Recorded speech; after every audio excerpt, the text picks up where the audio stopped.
And they are very granular with commitments by the president. We end up with the culmination event where the president signed these charters, contract with the people.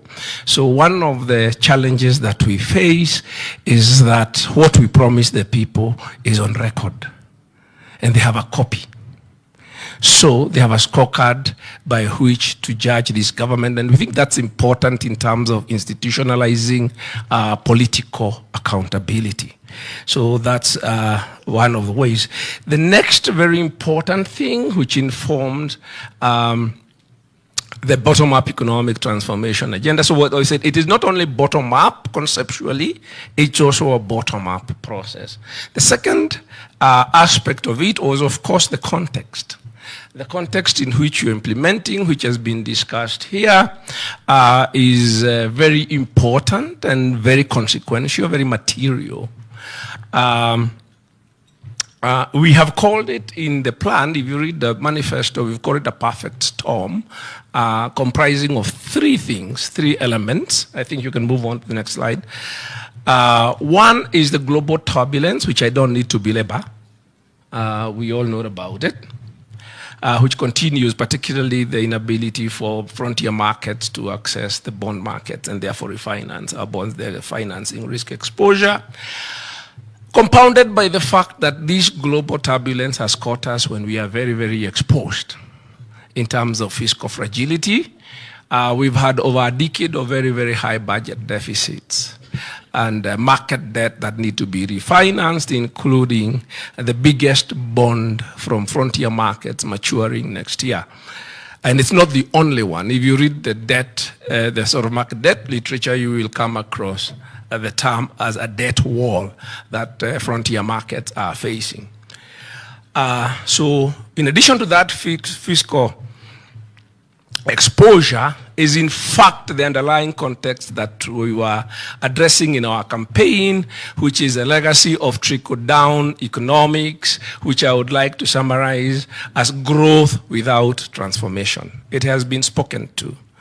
And that growth without transformation has then led to a crisis of expectations, particularly with the youth population be getting a demographic dividend. But of course, if you don't create the opportunities for that demographic dividend, it can flip and become a political problem. So that is the context in which we have had to craft this plan. So I want to summarize it very, very quickly. If you move to the next slide, it's a house. No, if you go to the next one. Yeah. So to translate to summarize this plan, at the very top of that house, we have what we call 5 high-level outcomes. Those outcomes are the cost of living. There is a revenue base, expanding the revenue base. It's been spoken to. There's foreign exchange. There is employment, and there is inclusive growth. That is growth which does not leave anybody behind. Now, the method in that sequencing, if you look at it, it speaks from the urgency. If you look at the most urgent thing when we came into office, the cost of living was the biggest crisis.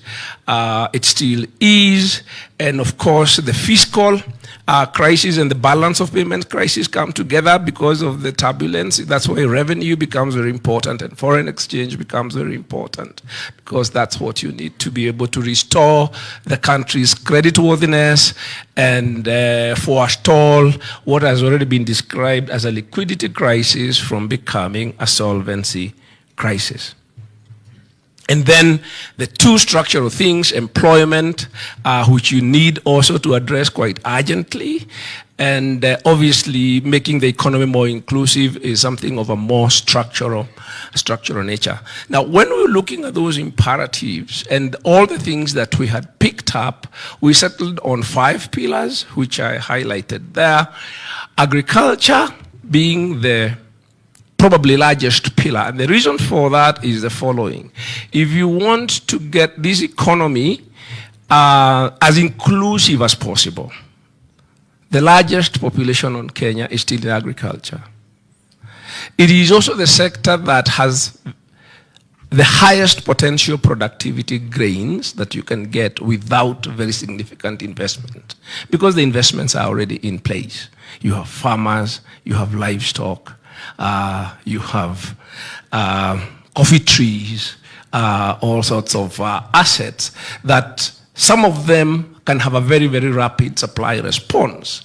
Unlike if you think about manufacturing, you have to build a new factory, raise capital, build a new factory. Do you have a market? Those sort of things will take a bit of time. It also hits very many birds with one stone. It hits your cost of living because of food. It is inclusive because that's where many people at the bottom are.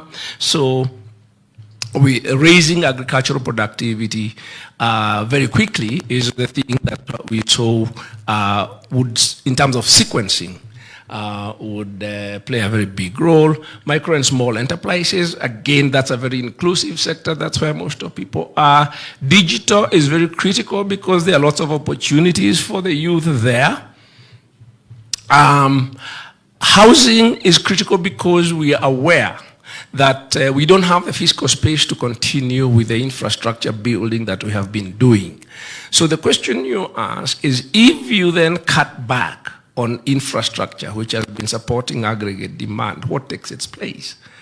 And it happens that you do have a housing crisis, and instead of building roads, which you cannot afford actually on budget, you can anymore, you can cut some of that's lacking in the construction sector, using housing and actually having useful infrastructure. So it's an expenditure switching kind of strategy. And of course, health is also, we picked health because also you have a very rapid response, and health shocks are very critical in terms of the kind of economy that we have and affecting people and enterprise. At the bottom, there's a set of enablers which I want to speak to briefly. There's cooperatives, there's digital, and there is climate action, among others. Now, the reason that those enablers are there, let me speak, and they are there because of their potential for creating inclusive economy. If you think about cooperatives, we know that the economic politics of economy have revolved a long time over the merits of a market economy, of laissez-faire capitalism and state-owned economy. We know the merits and demerits of both. And in our case, we believe that given the structure of the economy, a stakeholder capitalism, if you like, organized around collectives, is the halfway house that we need to create a market economy that is inclusive and that does not leave anyone behind. That's a principle that we believe. Digital, we can already demonstrate that digital, we can leveraging on digital is something that we see opportunity for being able to deliver and reach many people other than other means that we have used. We've already used a digital platform, for example, to intervene in the financial inclusion space, using the Hustler Fund. We have used digital to intervene in delivering agricultural subsidies in the farms of fertilizer. We have registered over 5 million farmers, and we are using that very effectively. We will be deploying a digital platform to deliver universal health care and a whole lot of other things. And finally, climate action as an enabler recognizes that given our ecology, there is a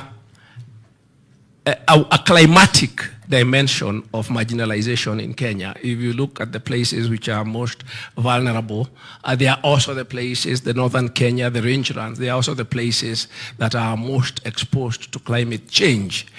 Therefore, if you want to not reduce, but end that kind of economic vulnerability of a climatic nature, then climate action becomes a very, very important enabler or mitigating factor. If you do not take climate action, then whatever else you do, there are large populations that will be left behind on account of being affected by climate shocks. So that's the overall framework. I think it's quite brief. I would now like, that is where we start. I would like now the colleague to just talk briefly about how we have operationalized this within the budget and within the MTP framework, within the county CEDPs, because that is where that converges, particularly with the development partners. Thank you very much.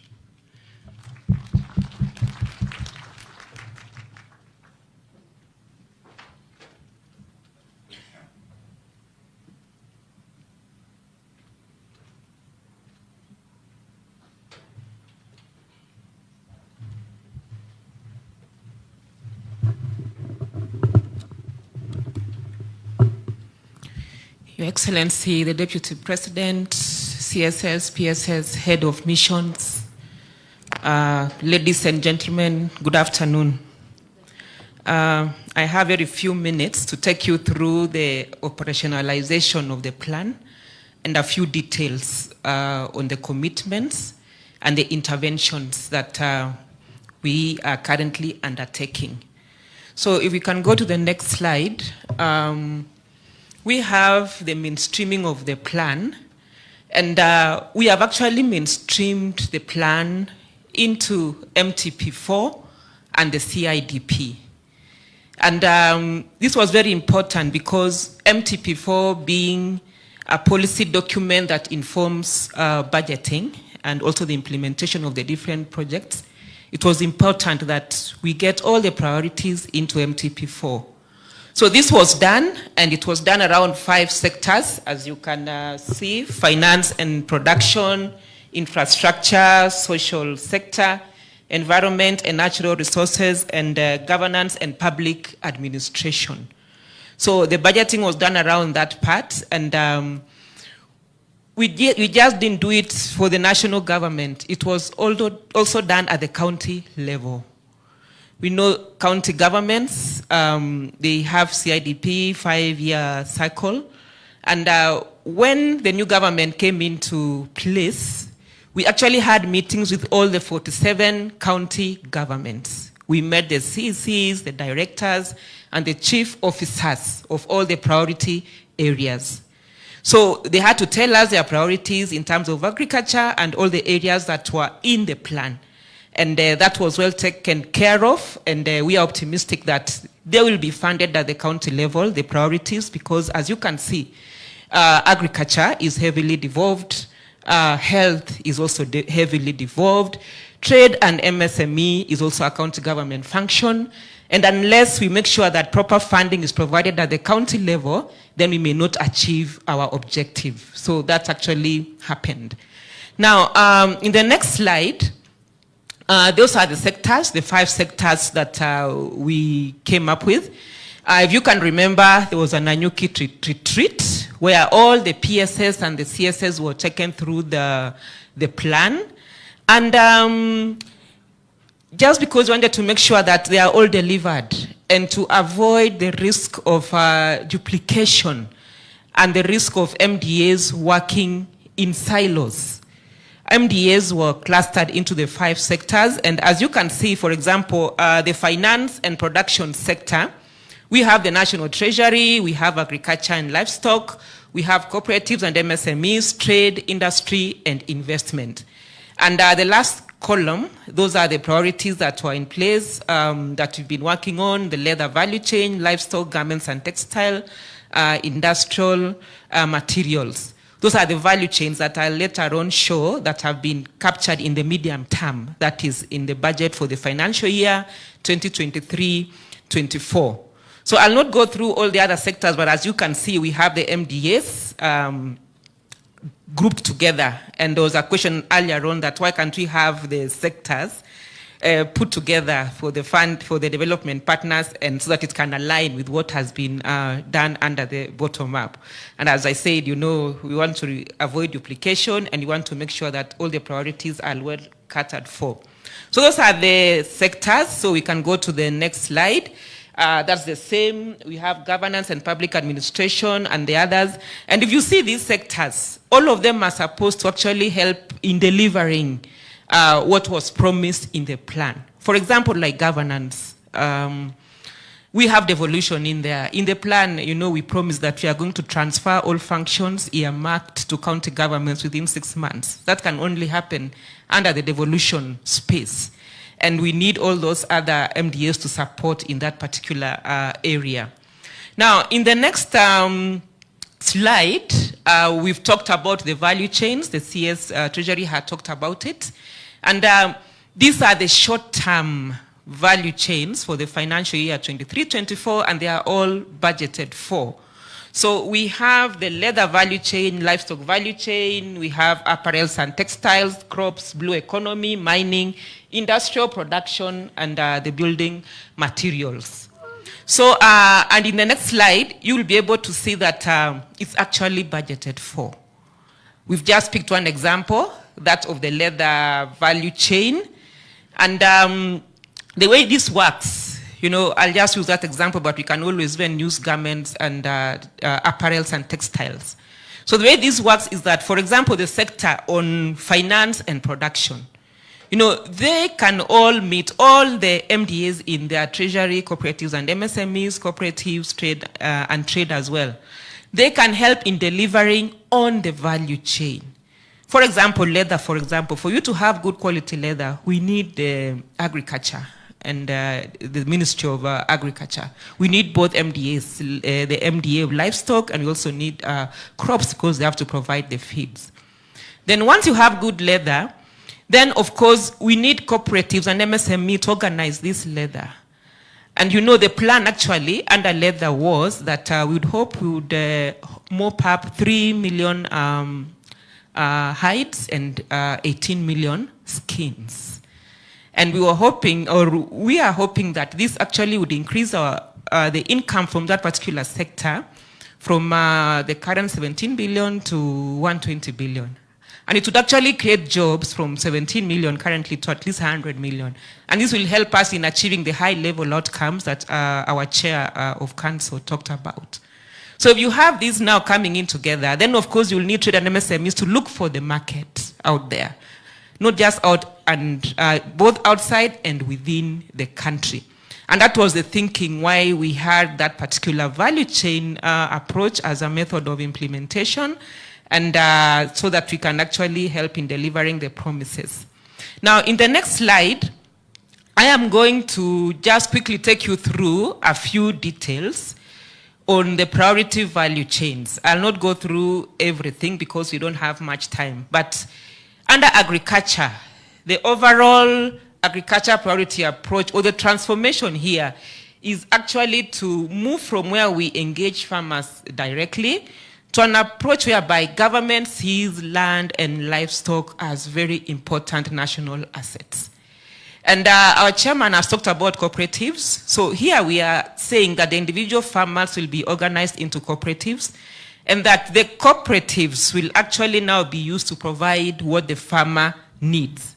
Then in terms of extension model, we know extension services are also devolved, given that agriculture is devolved.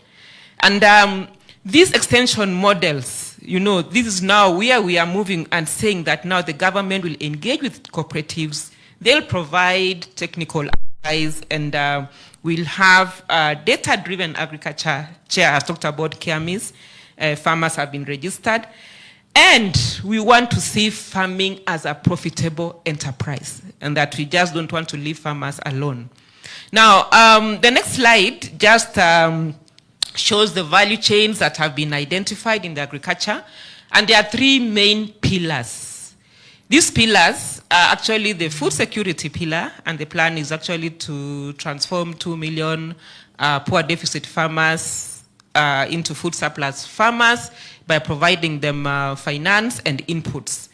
Then we have the reducing import pillar and the growing exports pillar. And we can actually see the value chains identify security. We've seen what's been happening under maize. We've done very well. This week we've seen 100 dryers have been sent to 4 counties. And we are going to have a bumper harvest, and it's because of the very many interventions that were identified during the 47 economic forums that Chair talked about. The next slide shows the specific interventions that have been mapped into both crops and livestock. So for the crops, for example, one example that is life that I can pick there, the second intervention, where we are saying we'll need to minimize post-harvest losses. And that's now where the dryers come in. We have some where we have to provide seeds, and we have actually gone ahead and actually identified the intervention for each value chain, as you can see in that particular slide. Now, the next one is just a continuation. The next slide is a continuation. You can see pyrethrum there. We've seen some good work happening in under pyrethrum in Nakuru, Molo area, and we want to again have this crop. It used to actually do a lot a few years ago, and we want to revive it, and that's why we are saying we want to establish new and strengthen existing value chains. So it's just a continuation of the other slide, but what we've just done is to just pick all the value chains and just give the intervention that each needs. Then the next slide is on livestock. Those are the interventions that were identified during the economic forums. And as you can see, like for example, improving animal husbandry, both for dairy, beef, and all of them. The plan is to actually double milk production. The beef plan is to actually improve on the livestock carcass, say from 80 kilogram to 170 kg. That can be done actually by feeding the cows and providing proper feeds and improving on what we need to do so that we can actually achieve the targets.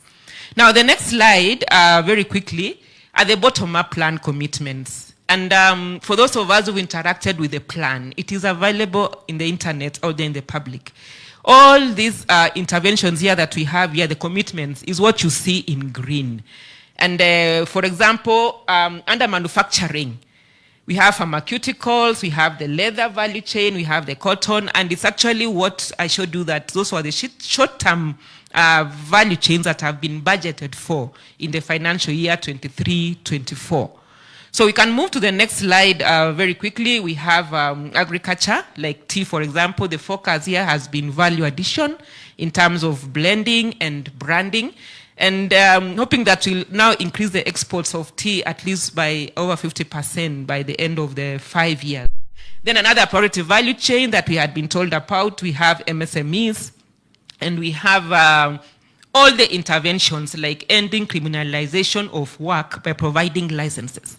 This is the work of the county governments, and we've seen some county governments already doing that, Nairobi being a very good example. The next slide is on housing. Which we all know the interventions that have taken place, and the commitment there was to strengthen Jua Kali, because in terms of providing materials, we would hope that, or we'd want, for example, that we have the building materials standardized and that they would be produced by the Jua Kali sector. And then the environment, we had also commitments, and remember, these were the commitments that the people on the ground said during the campaign period. All were documented, and as you can see, there are information that is available. Then the next one is a summary of the specific value chain interventions that were identified. And in terms of these interventions, we talked a lot about the border, and that, the safety issues and providing finances and all that they needed to do. And as you can see, just like what we did for crops, we've also ticked the various interventions and the investments that need to be done in each of these value chain interventions for this particular sector. So the next one is just a slide very quickly on now the economic forum detailed interventions. For example, the borders. I can just pick this one alone, then the rest will just move very quickly. The people on the ground said we needed occupational safety. They needed to be safe and to be helped. And because what they were saying is that you go to every hospital, you find there's just a ward that is actually put aside for border accidents. And that was an issue that needs to be taken care of. Insurance schemes for them. I think partially this has been done. Improved cost savings through progressive transition to electric motorbikes. I think this is work on cause. And then a border policy, because this is a big industry that actually needs to be supported. So as you can see, all the detailed interventions are there, and the state departments have this information, and this is what they are working on.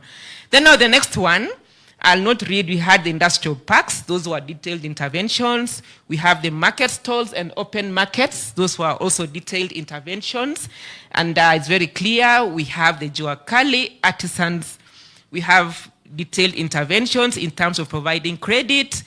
We have the kiosks and commercial properties, you know, where we are saying that's why we have the Hustler Fund, so that they can actually access finance. So all those were documented, providing street lights so that they can actually do their business in a comfortable environment. That was well documented.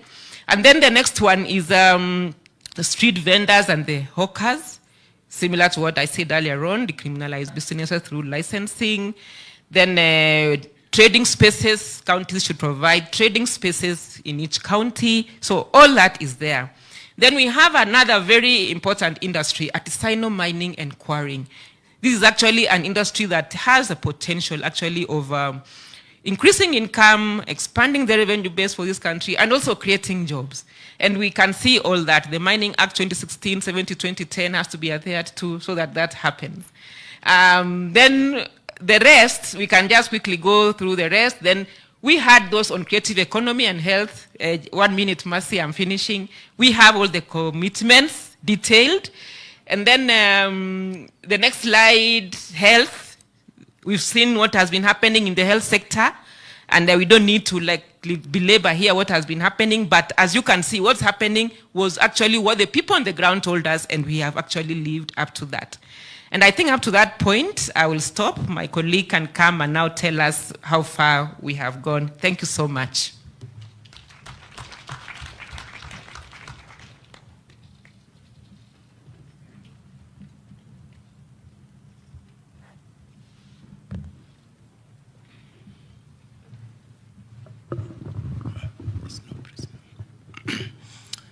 Your Excellency, the Deputy President, Your Excellencies, the ambassadors, colleagues, PSS, cabinet secretaries, all protocol observed, good afternoon. Now, I have 5 minutes basically to highlight some of the achievements, or basically highlight the progress that has been made so far with respect to the operationalization of the plan. So better, I want to make two very profound statements at the beginning so that we are able to look at the context in which better was being implemented. Of course, the chair did mention at the beginning that the implementation of better was commenced in the context of a perfect storm. And some of the issues that we've been grappling with as a country were very profoundly highlighted by the CS Finance. So that perfect storm has made it very, very challenging for the government to implement this program that has been presented by my colleague Irene. Now, despite that challenge, despite the kind of difficult circumstances under which better was being implemented, quite a number of achievements have been recorded.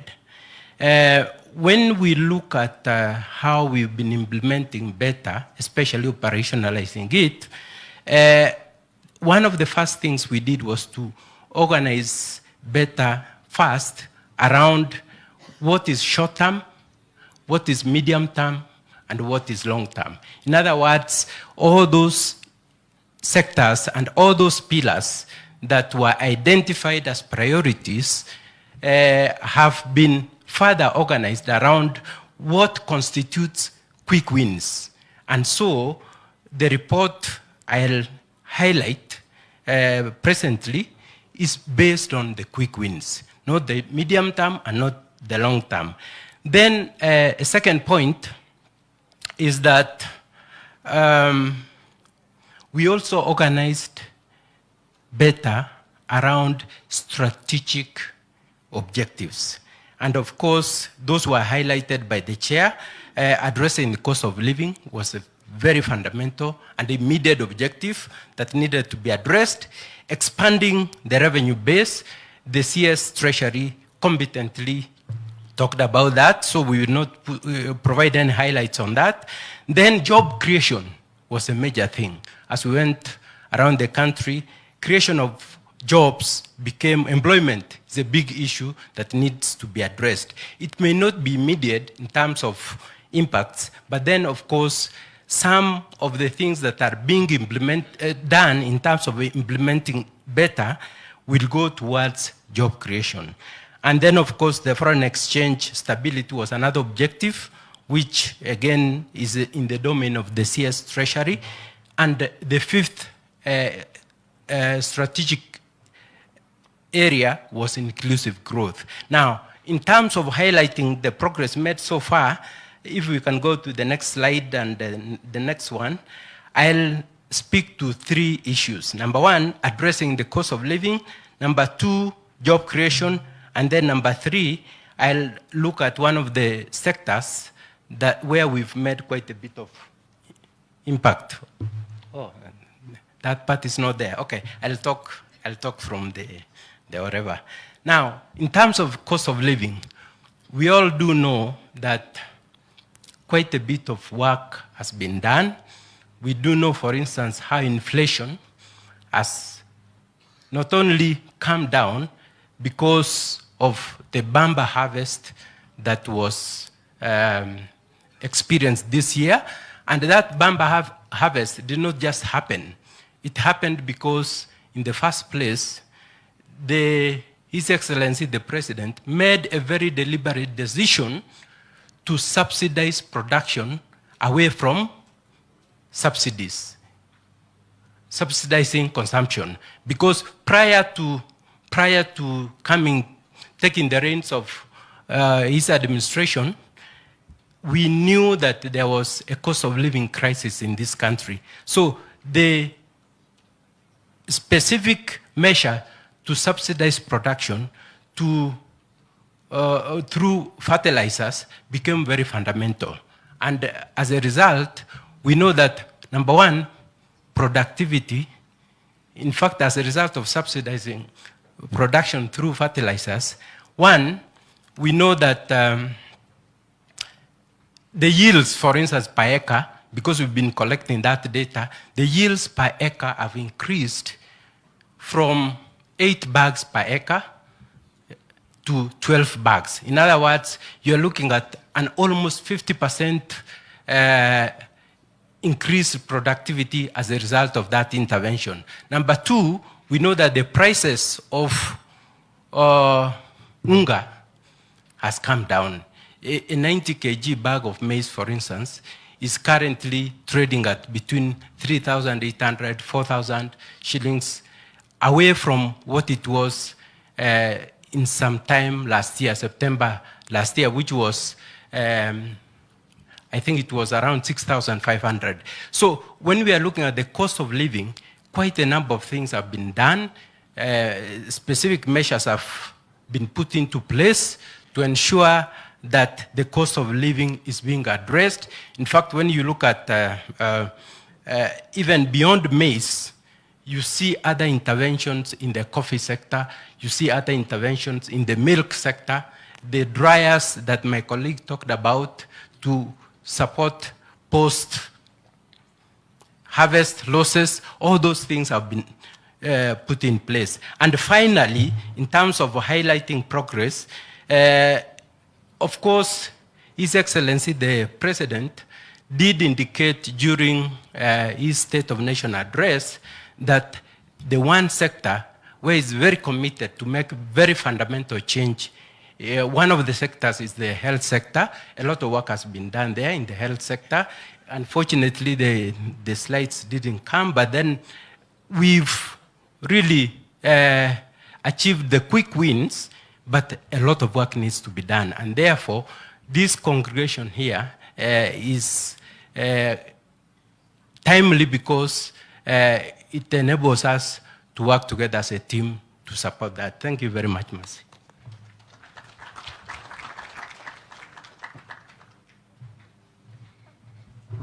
Excellencies, ladies and gentlemen, let's put our hands together for that first presentation. Indeed, the agenda is a very detailed document, and the full report will be shared with you through the Secretariat, through the DPF.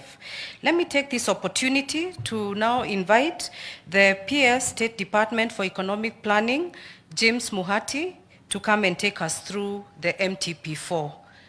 Karibu PS.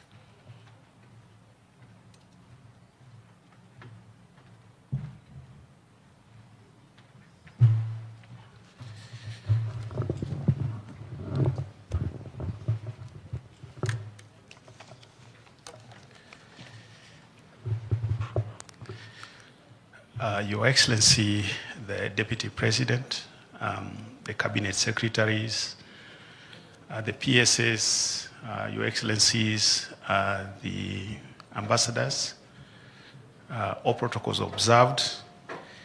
In the interest of time, I would want to take you through the MTP4. And as you're aware, this is a document. It is quite a huge document, about 400 to 500 pages. But out of my presentations, I want to basically ensure that you appreciate the objectives of the MTP4, the process at a very high level, and then the alignment. How then did we have, how is this a 5-year plan aligned to the agenda and the other priorities of the government? I'll talk about the implementation, and then how are we going to measure the performance or the achievement of this plan, and then the opportunities that are there in this plan for purposes of collaboration. I'll be able to share with you all these. Now, as you're aware, we have had the Kenya Vision 2030, which has been the long-term plan, and this long-term plan has been implemented through what we are calling the medium-term plan. These are five-year plans. So we had the first 5-year plan, which was in 2008 to 2012, and then it was followed by the second one of 2013 to 2017. Then we have the third plan, which was 2018 to 2022, and then now we have this fourth medium-term plan.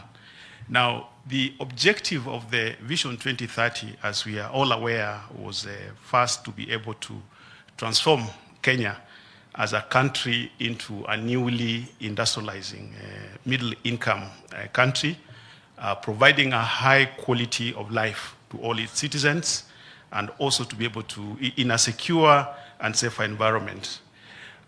We have analyzed and done the evaluation on how far we have come with the Vision 2030 in that MTP document that will be shared with you to see how far we have come with the Vision 2030. But one of the achievements in the Vision 2030, in 2014, Kenya actually was able to achieve the middle income status. And we have achieved other infrastructure improvements and other areas of economic development through the implementation of the Vision 2030. Now, the MTP4 is very, very important because this is the last 5-year plan of this Vision 2030 that we are implementing, because after this, then we'll only have 3 years, and then we need to move to the other long-term plan, and these conversations will be able to commence very soon. We have ensured that this plan is aligned. One, you've seen how elaborate the plan is, the agenda, the manifesto of the Kenya Kwanza government. We have ensured that the MTP4 has been aligned to the manifesto. One of the things then that we were able to ensure has happened is that the agenda comes with 5 sectors, prioritizing 5 sectors. which I'll be able to show you and which you have been able to see there. In the organization of the government, as you are all aware, we have about 27 sectors. So the first instance was to ensure that we have mapped the 27 sectors of the government into the 5 beta sectors has been articulated here. Now, the other issue was then that as a country, and we are very categorical on this, that we only have one plan.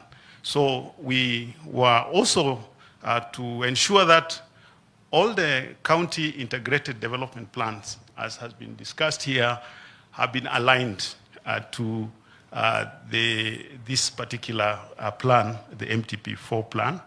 And this was done through various engagements with the county governments to ensure that the priorities of this government have been, the priorities of the government have been captured within the CDIP plans. And as a state department, as a government, we have continued also to support the CIDPs through the issuance of guidelines in terms of how those CIDPs are supposed to be developed and even sustained and maintained going forward. We have conducted the sensitization of all the county executive committee members and the various leadership of the county government in regard to the alignment to beta. I would want to move on to the other point I pointed out, that the objectives of the MTP4, as you're aware, first is to facilitate the successive implementation of the Kenya Vision 2030. And then through this 5-year plan, as a government, we are able to outline our policies, our programs, and projects, the plans which the government intends to mainstream or implement during the medium-term plan. This plan also, as I've indicated, carries with it the bottom-up economic transformation agenda, and also it is the one that is going to transition the country to the next long-term development plan, as I've indicated. As on the slides there, you can be able to see the elaborate process, which involved a lot of stakeholder engagement. One of the interesting things that probably would be important for you to note is that the preparation of this plan started in the year 2021. 2021 through stakeholder engagements at the lowest levels in the country. Thereafter, you are aware we came to the 2022 general election when this plan had already started being developed. And when we had the new administration coming into office, then it was important now for us to take the manifesto and ensure that the manifesto or the agenda or the priorities of this government have been incorporated in the plan. And that's where I was talking about the alignment. So the next slide is on the key objectives, the pillars and the sectors. I will not repeat this. The Economic Advisory Council has taken us through. In terms of the macroeconomic framework that informed this plan, the CS has talked to it, despite the challenges that are there. First is to grow our GDP from the current 4.8% to about 7.2% in the year 2027. That is the key target in terms of the indicator that we are looking for in the GDP growth. And this growth is expected to be driven by those key priority areas that have been highlighted in those critical sectors. These include raising agricultural productivity. We've heard about the results in regard to the yield at the moment. To be able to provide farmers with access to farm inputs, and then also to be able to transform the microeconomic enterprises. So I'll move on to the next stage. The next part is the highlights. I want to move to the key priorities. You can move on. Yeah, these are just examples that illustrate or demonstrate the key priorities in the various sectors. For example, if you go to the finance and production sector within the plan, we have the industrial infrastructure development. If you go down there, you'll be able to see other aspects. For example, in finance, the macroeconomic research, modeling, and forecasting, and then, of course, strengthening monitoring and evaluation systems, and so on and so forth. So I'll not be able to belabor that. I'll move on to the next slide, which is financial requirements for the plan. The total costing of this particular plan will be about 16.6 trillion in terms of the estimate. And we've been able to break down in terms of what is expected from the government and what is the donor-funded projects and what is supposed to go to the PPPs. But this as planned, and as we go into the implementation, there are activities that are happening that may be able to shift such that some of these priorities are taken over by other fund partners. Now, in terms of now the implementation, we of course have a very elaborate monitoring and evaluation and reporting process. This plan is expected to be implemented in the various ministries and departments.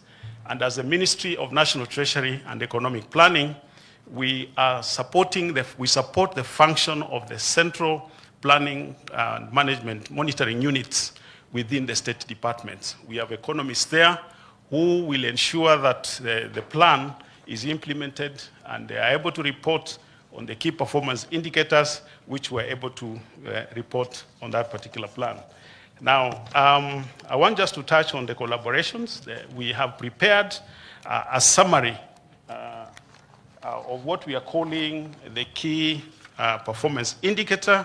We have a report here, what we are calling a key investment opportunities, which we'll be able to share through the collaborative frameworks.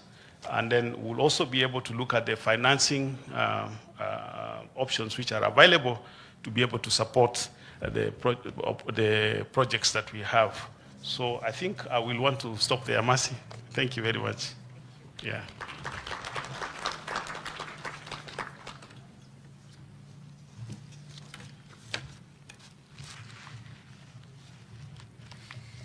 Excellencies, ladies and gentlemen, let's put our hands together again for PS Muhati. In this session, we have come across certain things. The bottom-up economic transformation agenda aims for economic turnaround. The value chains have been identified and prioritized. The MTP4 has been costed, and we have seen the amount, and we have also seen the mechanisms that will enable achieve this, because in the beginning, His Excellency the Deputy President indicated that we want to go far, so we need to all work together.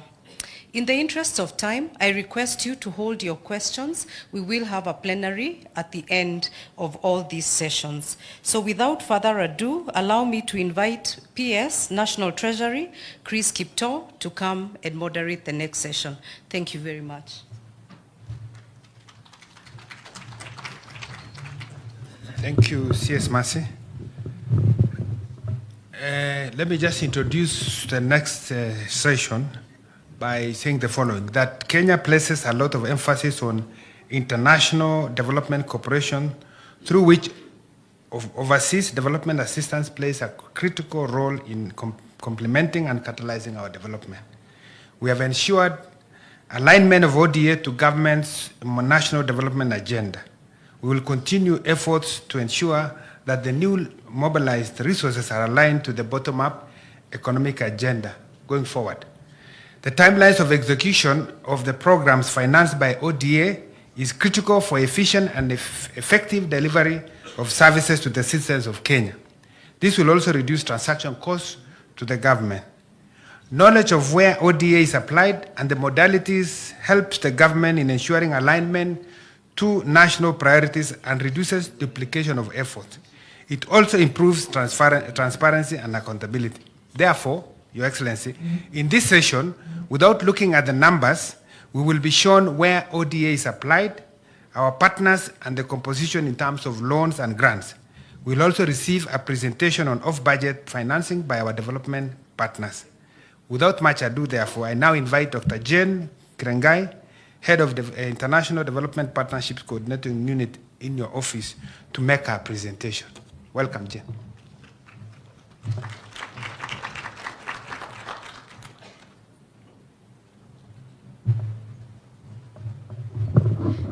Excellency, ladies and gentlemen, this will be very brief.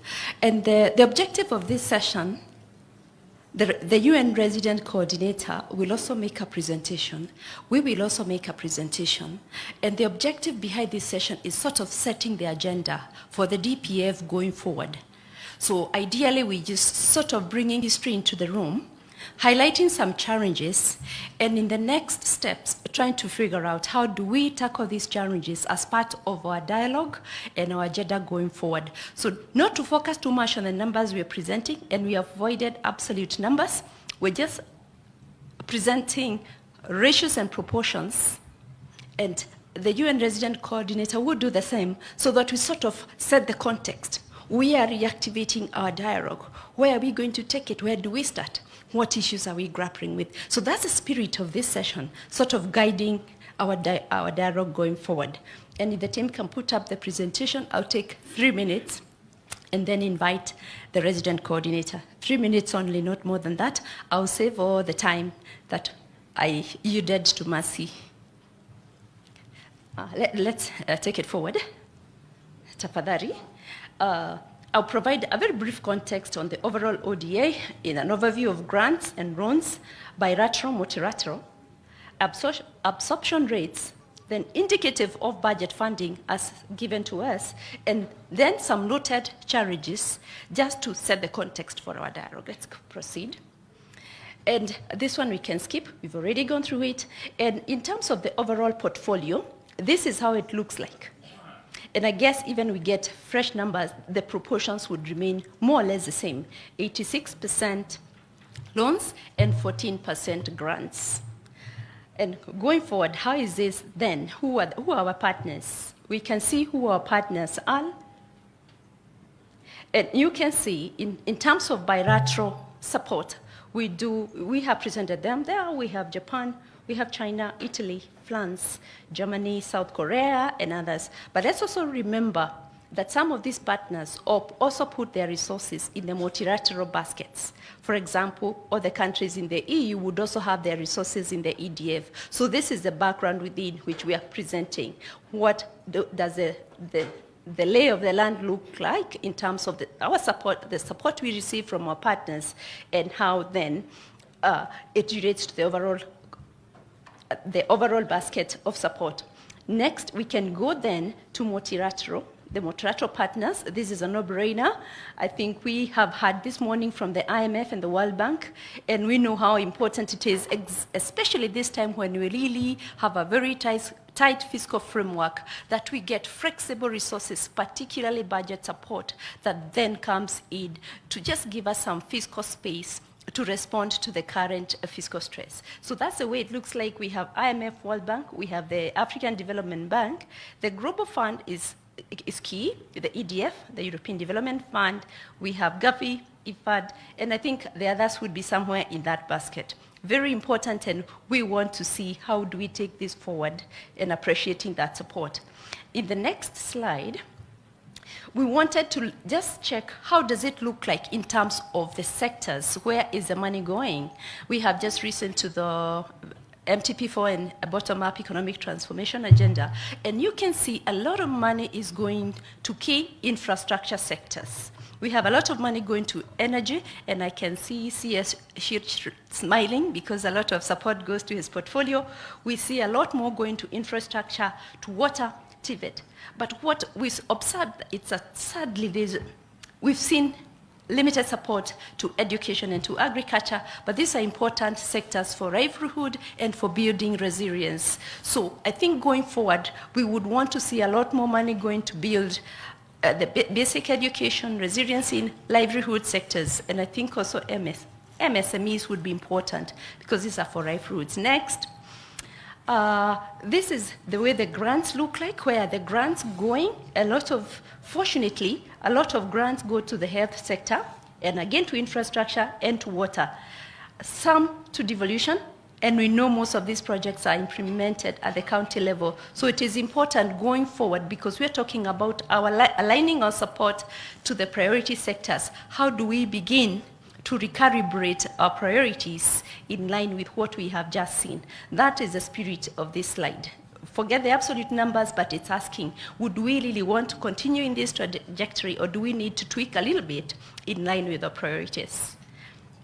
The next, we wanted to flash a little bit how absorption rates look like.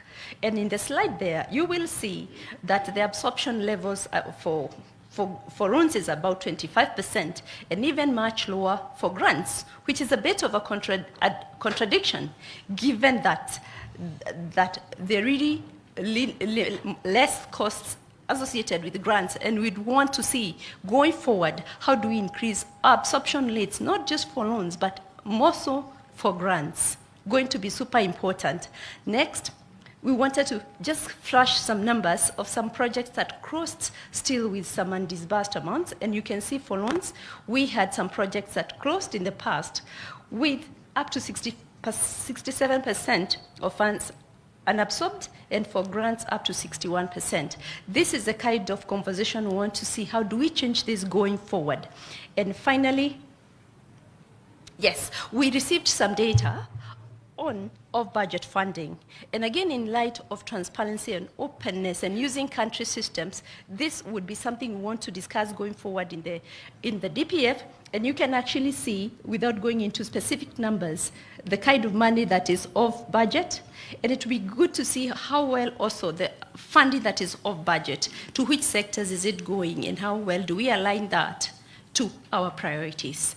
Ladies and gentlemen, I think I'll edit there with some quick noted challenges that, again, we agree this is not a whining platform, but a platform for setting the agenda going forward. Some of the challenges are there: land acquisition, procurement, litigation, limited counterpart funding, deployment of staff, and duplication of efforts. So let me end it here so that I give this opportunity to the next speaker. Then we can take this in the next steps. Thank you so much.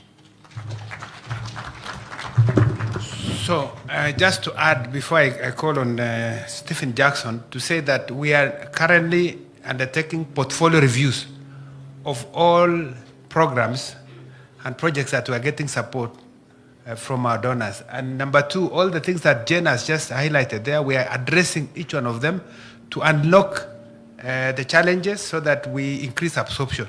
We are sitting on huge dollars of undisbursed amounts of loans taken but not utilized, some of which we are paying commitment fees. So we really want to address this, and we would seek your cooperation on this so that we ensure that we use the funds we already have through your support. So let me now call on the UN resident coordinator, Stephen Jackson, to make his contribution. Welcome, Stephen.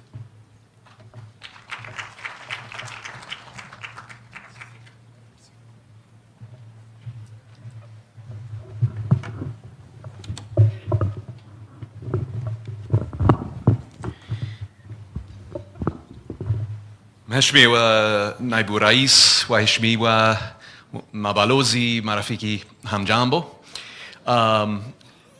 Since this is my first moment to take the floor, let me just thank you, Excellency Deputy President, as co-chair with the Dutch Ambassador, His Excellency Martin Brouwer, very much for convening us today. This is fantastic, and looking forward to this being a rolling process that really allows us to get traction on the issues and the opportunities that we have in this partnership with you. So my task is really to counterpoint and counterpart what Jane has just presented. And so let me see, do I have a clicker here? I do not. No. So let's go to the next slide, please. So Excellency, you started, and several other speakers also started by reminding us of the Paris Principles for aid effectiveness around accountability, around impact, and so on. Underlying the Paris Principles is one really important principle, and that is visibility, mutual visibility. And one of the things that we want to do with this forum is to give you much better visibility of all of the efforts that the different partners are going to with Kenya and on Kenya's behalf. But, next slide, please. There is a challenge.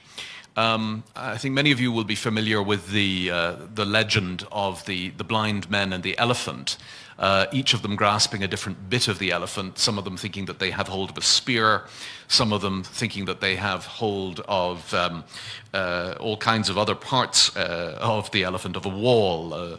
And that's really the challenge with aid, because it's very difficult to count it. It exists in multiple pots, it's very fragmented. So what counts as aid? Is it loans, is it grants, is it both? Is it on or off budget? From what country does it come? Over what period of time? All of these things make it quite difficult to give you a consolidated picture. What we want to do with this forum is to have that be a rolling process where we give you a better and better and better picture, Excellency Deputy President. Where can we start? Well, one place to start, next slide please, is with the Organization for Economic Cooperation and Development, the OECD, which every year collects statistics on aid flows around the world. It has 38 member countries, Excellency, so that's not 193 or 192, but 38 is a very good place to begin, and you can see there in that logo many of the countries in the hall with us today are amongst those who report their work under that framework. So if we start from there, we can get some sense of the totality of aid support to Kenya, both on and off budget. As Jane said, next slide please, we won't dwell over much on the numbers, but just to give you a sense, if you look at that top line, so that represents the total aid flows recorded by the OECD for Kenya over the last 5 years. Fairly constant at around just above or a little bit below $3 billion US, in other words, 200 billion Kenya shillings per annum, with a spike in 2020 going up, and we all know why that was from COVID. Interestingly, and this is where we will have to do some work in terms of the proportions, for the OECD numbers, loans and grants are about the same, about $1.5 billion in the most recent year recorded, 2021. And then just down at the bottom line here is the percentage that ODA represents compared with gross national income. And that fluctuates from between about 3% and 4% in any given year.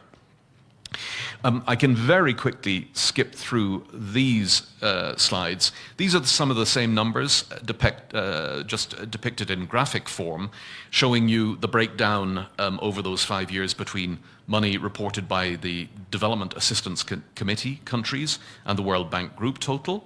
That's this slide. Next slide. And we will, of course, be distributing all of these later.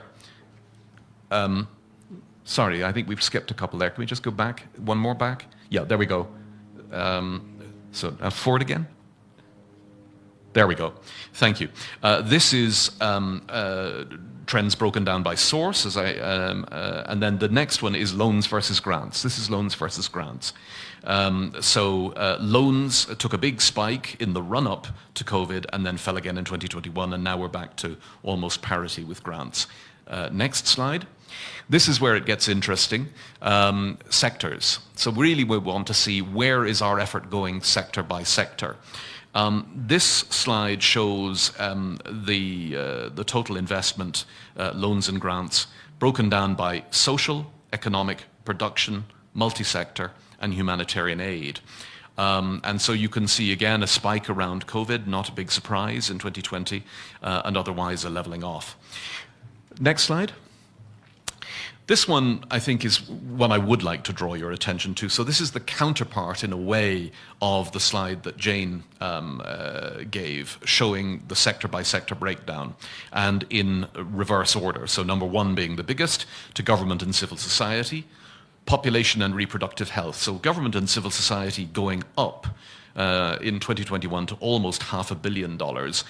Population and reproductive health falling to about 400 million. Health, energy, budget, agriculture, transport, emergency response, water supply, and general environmental protection. And I think that one's very interesting given the recent Africa Climate Summit, sir, that actually, as of 2021, support to the environmental sector was 10th smallest. So that's probably something that we will want to look at.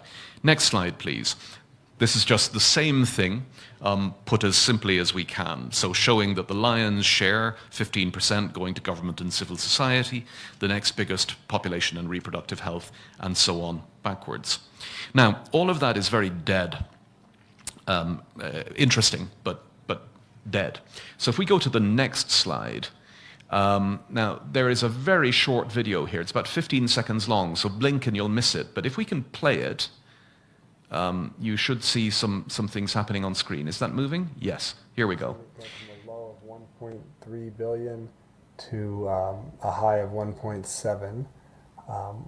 Essentially what's happened is that the downspend in reproductive health has been offset by upticks in government and civil society, water, health general, and even health here, basic health.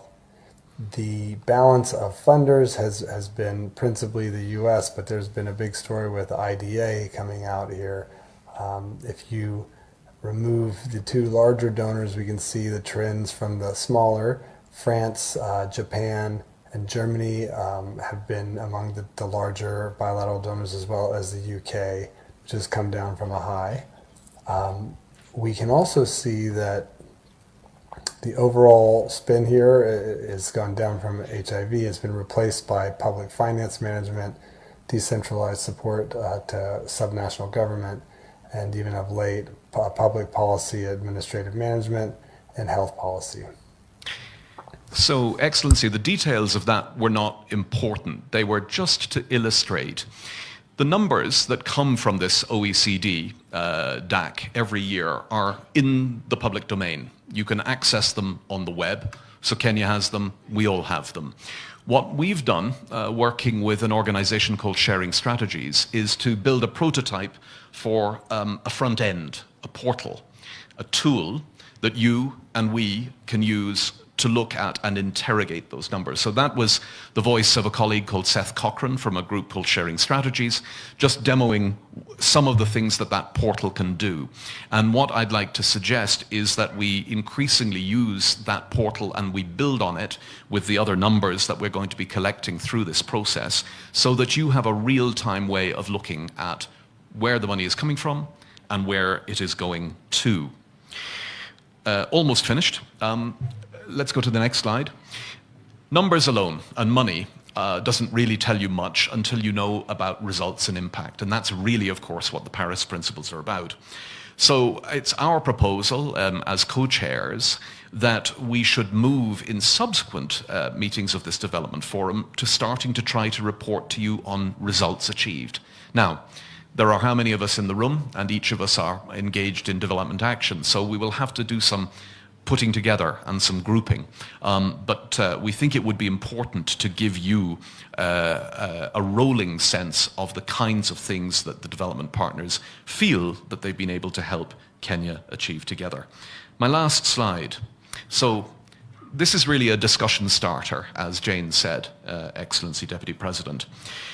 What we need to do, starting from today and going forward into a regular rhythm of meetings of this forum, is first of all to increase transparency for all development support, but secondly, in particular, for the off-budget support, because if we don't give you that visibility, it won't come to you automatically.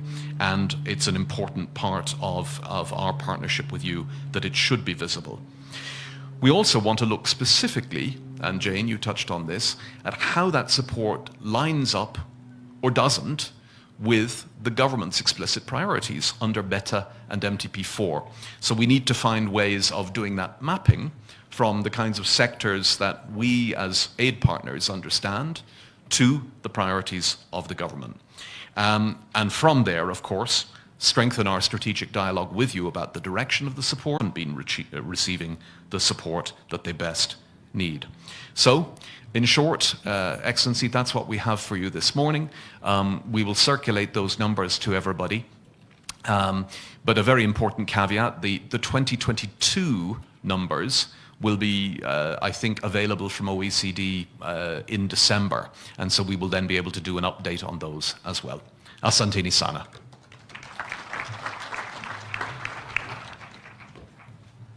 Let's give another round of applause. Yeah.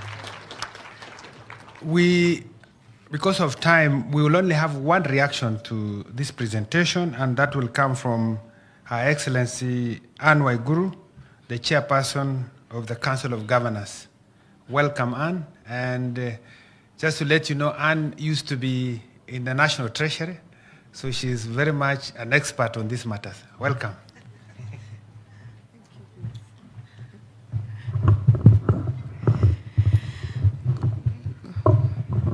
Your Excellency, the Deputy President of the Republic of Kenya, heads of mission, Co-Chair Ambassador of the Kingdom of Netherlands, Ambassador Martin Brouwer, CS, National Treasury, and all Cabinet Secretaries present, all development partners present, ladies and gentlemen, and all protocols observed, good afternoon. Allow me not to dwell too much on the issue of the finance and the presentations. I think also I was in Treasury, yes, but maybe many of you don't know that the presenter of the plan and the MTP was my boss and teacher. He's actually the one who got me interested in economics and taught me economic policy. And I think most of the things that have been said here were very clear and aligned both from the national and county governments. I think the only thing that we're really concerned about is on the recognition of the role that the counties will play, especially in the framework of coordination of the development partners. You have had when the MTP was being presented and the plan, it was very clear we have worked together with a team from the President's office. They have been consulting and working with the county governments.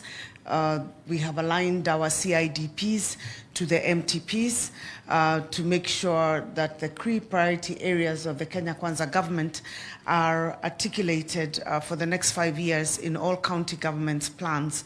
We have identified the various value chains that will inform the interventions, especially in trade and industrialization and development. And so I will not go into the details, but let me also mention at this point, Your Excellency, we apologize for coming late.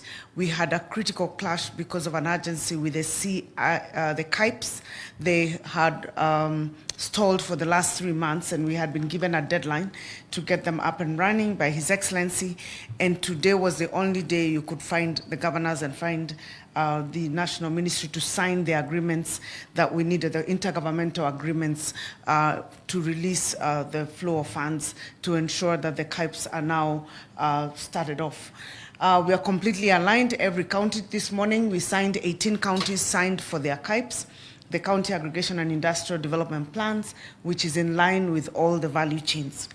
Now, ladies and gentlemen, in Your Excellency, we are pleased to be part of this forum as the Council of Governors, and we recognize the objective is to review the progress and challenges in the implementation of the various programs and offer strategic direction for better cooperation and coordination.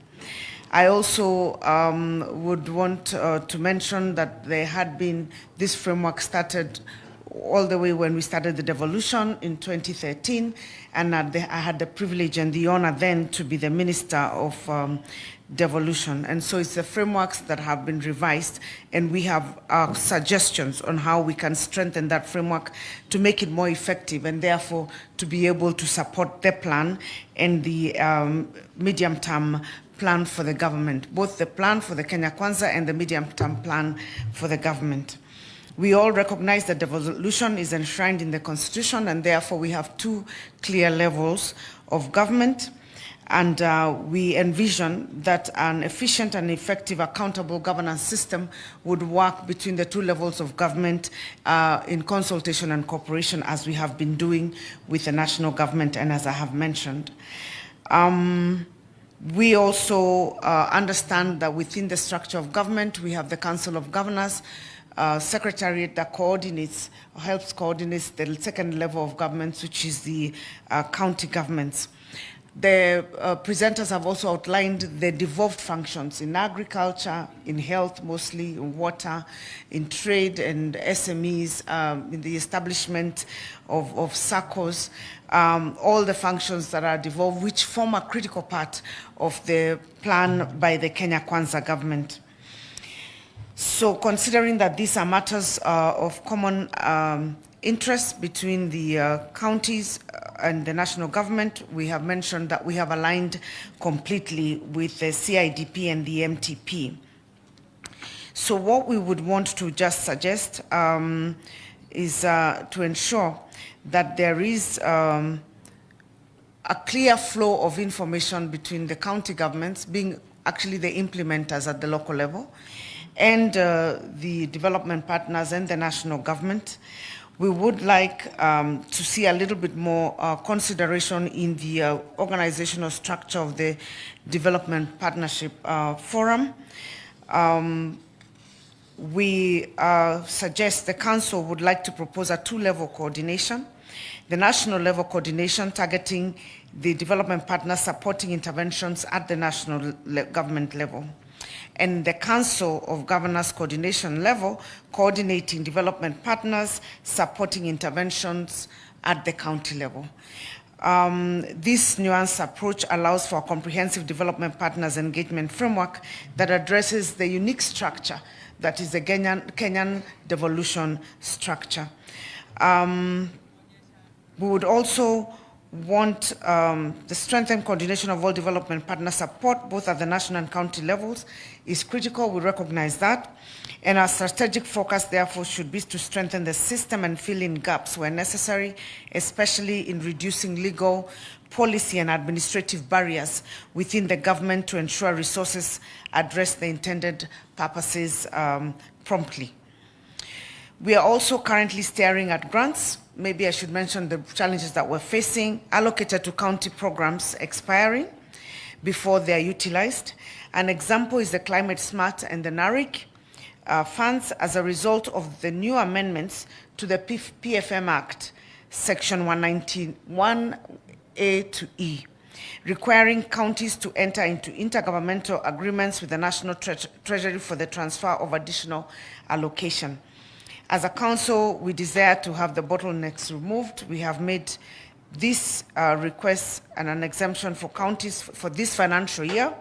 Nothing has been forthcoming of late, but I thought it was something that we would be able to, we wanted to suggest that a consideration of the repeal of this existing provision to be considered.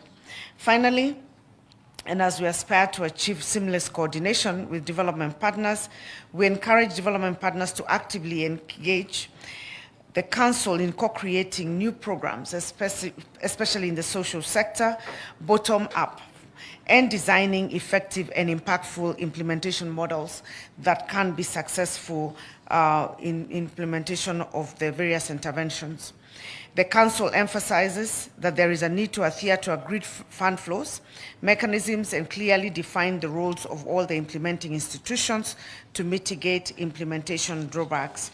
So, to be more specific, on the development effective group, where we have the co-chair of the national, it's co-chaired by the National Treasury and Development Partners Group, heads of cooperation, co-chairs, we are requesting that you consider that the Council of Governors is moved from participants, because we are not just a participant, we are a level of government, to actually at that level of leadership, considering their coordinating activities at the county level. There'll be no other way legally to implement the programs if you don't recognize them as governments. The second One is on the Development Partners Forum, where we have His Excellency the Deputy President chairing and co-chaired by the Development Partners Groups and Heads of Missions. And at their participants, we have the Cabinet Secretaries and Heads of Missions, and you only have the Chair of the Council of Governors represented. We would request that at that point you include the chairs of the various committees at the Council, because they work in tandem with the respective Cabinet Secretaries. Like today morning, we had Chair Trade and the Council of Governors being led by the Chair of Trade, signing the CAIPS agreements with the Minister for Trade. Similarly, we have signed similar intergovernmental programs and arrangements as signed between the chair of the respective committee and the Cabinet Secretary. And that framework has been established since 2013 under the intergovernmental framework. So those are my interventions and suggestions on streamlining the coordination framework. And I think that in considering this and considering that we are all working as one government, let me be clear, we have one government approach as much as we have two levels of governments. We're working as one government, and we would like to make it effective and ensure that development financing is working to ensure that bottom up we are reaching our targets. Thank you very much.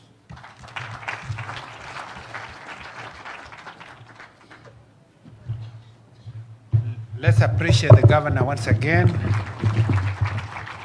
So we have come to the end of this session. Clearly, we have seen that loans constitute about 85, 86%, while the balance is grants. The second point is that we have seen the absorption rate is quite low. We are sitting on huge and disbursed amounts of money. And this is an area we need to focus on.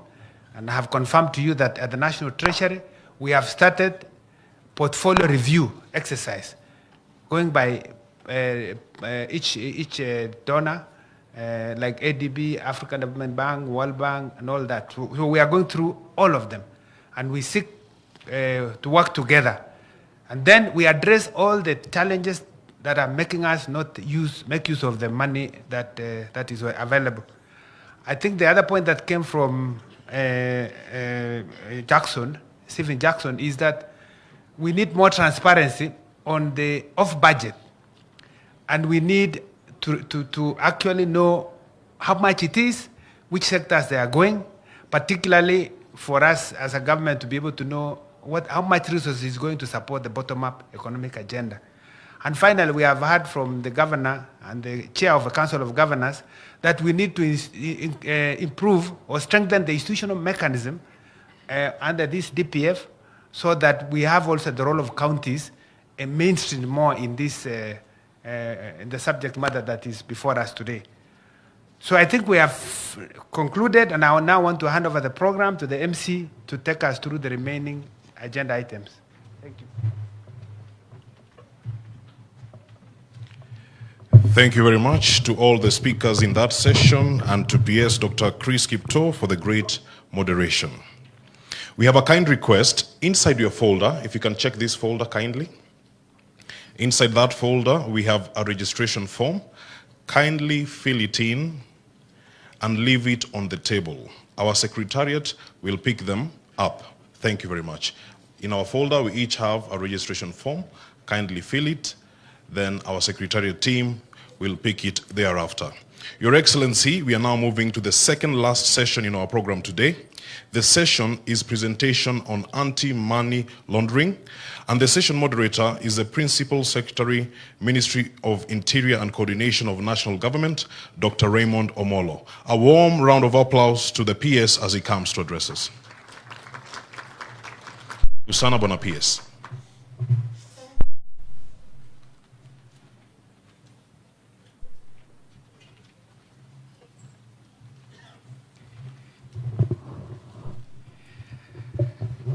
Your Excellency, the Deputy President, Your Excellency, the ambassadors, the CSS, PS colleagues, good afternoon. I know it's about lunchtime, and there's still another session to go. So I would really try to make good use of the available time. And we basically have one presentation, which is focusing on money laundering. So first of all, of course, this is something that we are all aware of.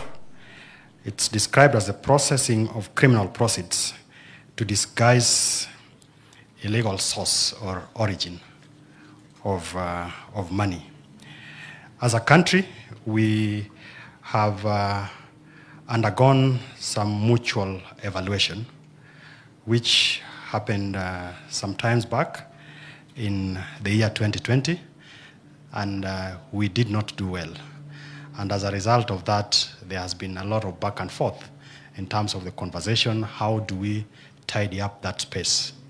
And we've gone ahead, made certain amendments. There are regulations that are in the works. I think they're almost done. And there's quite a bit that we need to be made aware of as a government, and also to understand what the institution or the agency that is charged with dealing with this issue.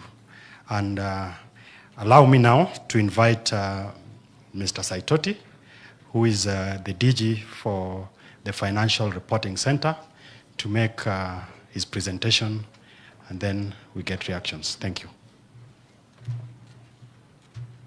So let's welcome Mr. Saitoti.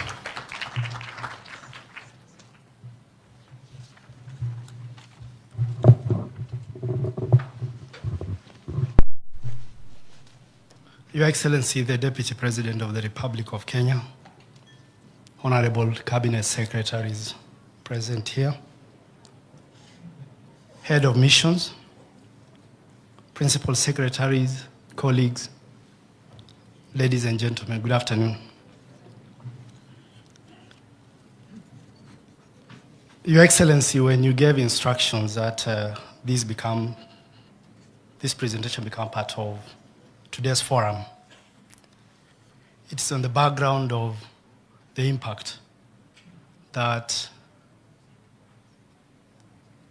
our non-action on what is required of us to deal with money laundering will impact on our foreign direct investment. The adversity of our non-action will also dictate how we relate with our bilateral and multilateral development partners. And Your Excellency, my presentation basically will cover what Kenya has done to address deficiencies which were identified in the mutual evaluation that Dr. Amolo has just mentioned, and what was required of us to deal with those deficiencies to avoid what the FATF calls grey listing.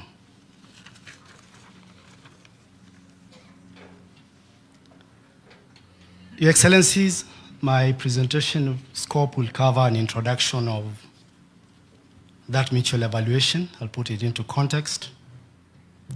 I'll also cover the kind of ratings which Dr. Amolo has just mentioned were not very good in regard to that report. I'll give highlights of the key findings which informed those ratings. And I'll also give a focus of what the country has done to address those deficiencies and highlight the next steps.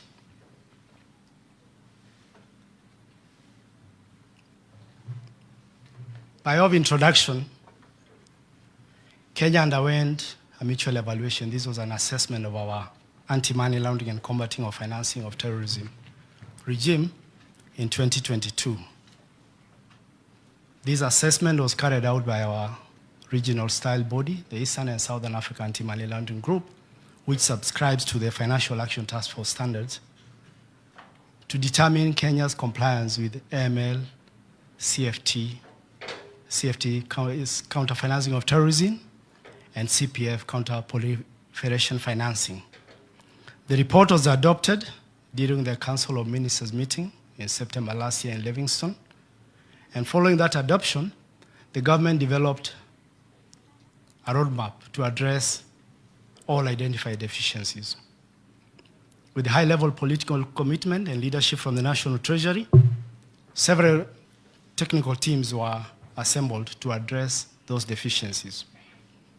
That also necessitated, due to the contemporary nature of money laundering, our engagement with bilateral and international development partners to acquire technical assistance to address those issues, and of course, giving them regular updates on what we are doing. Next slide, please. The mutual evaluation assessment is normally done in two phases.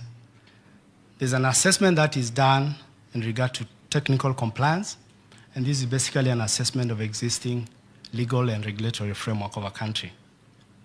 And then the second phase is effectiveness, because you could have the best laws, but in terms of applying those laws, the question of effectiveness comes in.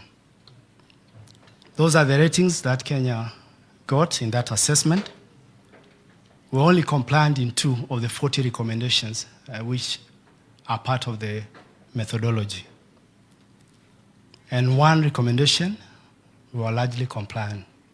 The remaining 26 plus 11, we were either partially or non-compliant, and that's below 50%. So basically, we are looking at a score of 3 out of 40.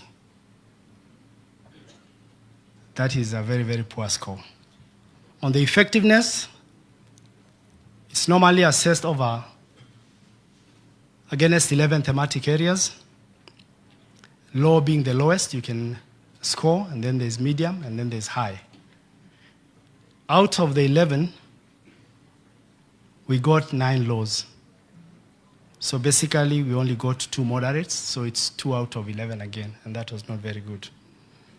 So based on those findings, or other ratings, the Financial Action Task Force placed Kenya under an enhanced review process for a period of 1 year, in which was required to address all those deficiencies. That observation period lapsed on the 17th of October, and then we were given 1 month to write a report to the FATF, which is submitted on the 17th of this month. That's precisely last Friday. What are the highlights of these findings? The first thematic area is an area of understanding of AML CFT risks. And the evaluation found out that the scope of our national risk assessment, which we did carry out in 2021, did not assess certain specific areas that are contemporary money laundering fronts. One of them is the issue of virtual assets and virtual asset service providers, basically the whole issue of crypto space. The issue of legal persons and legal arrangements, basically this is the area of trusts and other arrangements. The issue of terrorism financing, which was not adequately covered, and our own risk understanding of how non-profit organizations are vulnerable to terrorism financing. The second thematic area was the question of international cooperation, in which Kenya authorities were found not to sought international cooperation, mainly for predicate offenses, or rather, we factor in on the predicate offenses. Predicate offenses are the offenses that generate proceeds before you get to the stage of money laundering. Therefore, money laundering and terrorism financing was not being pursued as a policy objective to fight crime. The third thematic area was the issue of supervision, in which supervisory authorities were found not to be implementing risk-based supervision across board. And that is the bottom line when you're looking at supervision of the whole financial sector. You have to do a risk-based approach. The fourth area was the issue of virtual assets, in which virtual assets and virtual assets service providers are not prohibited in the country. We don't have a legal framework, and that we need to put in place a regulatory framework to cover both. The third area, which is a very thorny area, is the issue of beneficial ownership, disclosure of the same in terms of legal arrangements, in terms of legal persons. Basically, those are companies in which reporting entities did not have access to BO information held by the Business Registration Service. Reporting entities are the entities defined in law which are supposed to report suspicion of money laundering. The sixth thematic area is the issue of investigation, in which there was low usage by investigative authorities of financial intelligence from their Financial Reporting Center. Whereas the Financial Reporting Center is able to provide financial intelligence to law enforcement agencies, they are found not to be utilizing the same to pursue money laundering and terrorism financing. And that is tied to the seventh thematic area, in which we were found to have low levels of money laundering investigations, which is not consistent with the country's risk profile. So basically, it's the issue of how many cases are we pursuing vis-a-vis the risk profile of the country. And of course, we find ourselves in a confluence of many economic crime issues in the region. The eighth area was the issue of assets recoveries, in which we were found not to be pursuing assets accordingly, or other proceeds of crime. So asset recoveries comprise a small percentage of the recorded assets subject to recovery, mainly because of the lengthy process of recovery. And the ninth was the issue of a legal gap in the country's legal framework in relation to terrorism financing, which was impeding efforts to fight TF. The 10th area was the issue of our ability to combat terrorism financing, in which a majority of agencies were found to have limited understanding on measures to combat terrorism financing. And the last but not least is the issue of Kenya being able to combat proliferation financing. Proliferation financing basically is the financing of weapons of mass destruction, in which we are found not to have a sound legal framework to implement measures to combat CPF. So what have we done as a country? A number of focused interventions on the deficiencies have been undertaken. One among them, we had an unprecedented review of our legal framework. The Anti-Money Laundering Amendment Act of 2023, which was enacted by Parliament in September, amended 17 sets of legislation covering all relevant sectors for MLCFT for both law enforcement, supervisors and regulators. And again, that meant that we had to apply for a rating of all the 40, or rather the 37 that we are found out to be compliant. So in essence, the 37 in which we are found out to be compliant, I can confidently say that as a country we have addressed all the 37, and out of the 40 recommendations probably will be among the first in Africa to have a compliant of the 40. The issue of risk understanding on some of the areas that I've mentioned, the issue of virtual assets, terrorism financing, the legal persons and legal arrangements, we were required to carry out an exercise that will inform that understanding. And to that end, we carried out 4 risk assessments, national risk assessments, one covering the issue of virtual assets and the providers, terrorism financing, legal persons and legal arrangements, and the vulnerability of the NPO sector to money laundering and terrorism financing. Out of this also, we have been able to develop, just to improve our domestic cooperation, a national anti-money laundering, CFT and CPF coordination mechanism, or framework to enhance efficiency and effectiveness of sharing information for investigation and prosecution of money laundering offenses. On the issue of international cooperation, a lot has been done in terms of what we seek beyond our borders, any assets that are suspected to have moved beyond our borders. We have seen an increase of international requests during the period under review, and basically, if we were to quantify that, we are looking at a 115% increment in us requesting for proceeds of crime which have moved outside of Kenya. We have also been able to undertake a number of institutional reforms in which supervisors of financial institutions and designated non-financial businesses and professions have undertaken institutional risk profiling just to inform how they interact with their licensees. We have also been able to develop a number of supervisory tools and conducted inspections on a sectoral risk assessment. And of course, that in itself was able now to inform how we intervene and how we support those sectors to fight money laundering. On the issue of virtual assets and virtual assets providers, the recommendation was that we have to make up our minds on what we want to do with VAs and VASPs. To that end, the National Treasury has given a policy direction for the regulation of VASPs for AML, and CFT and CPF purposes.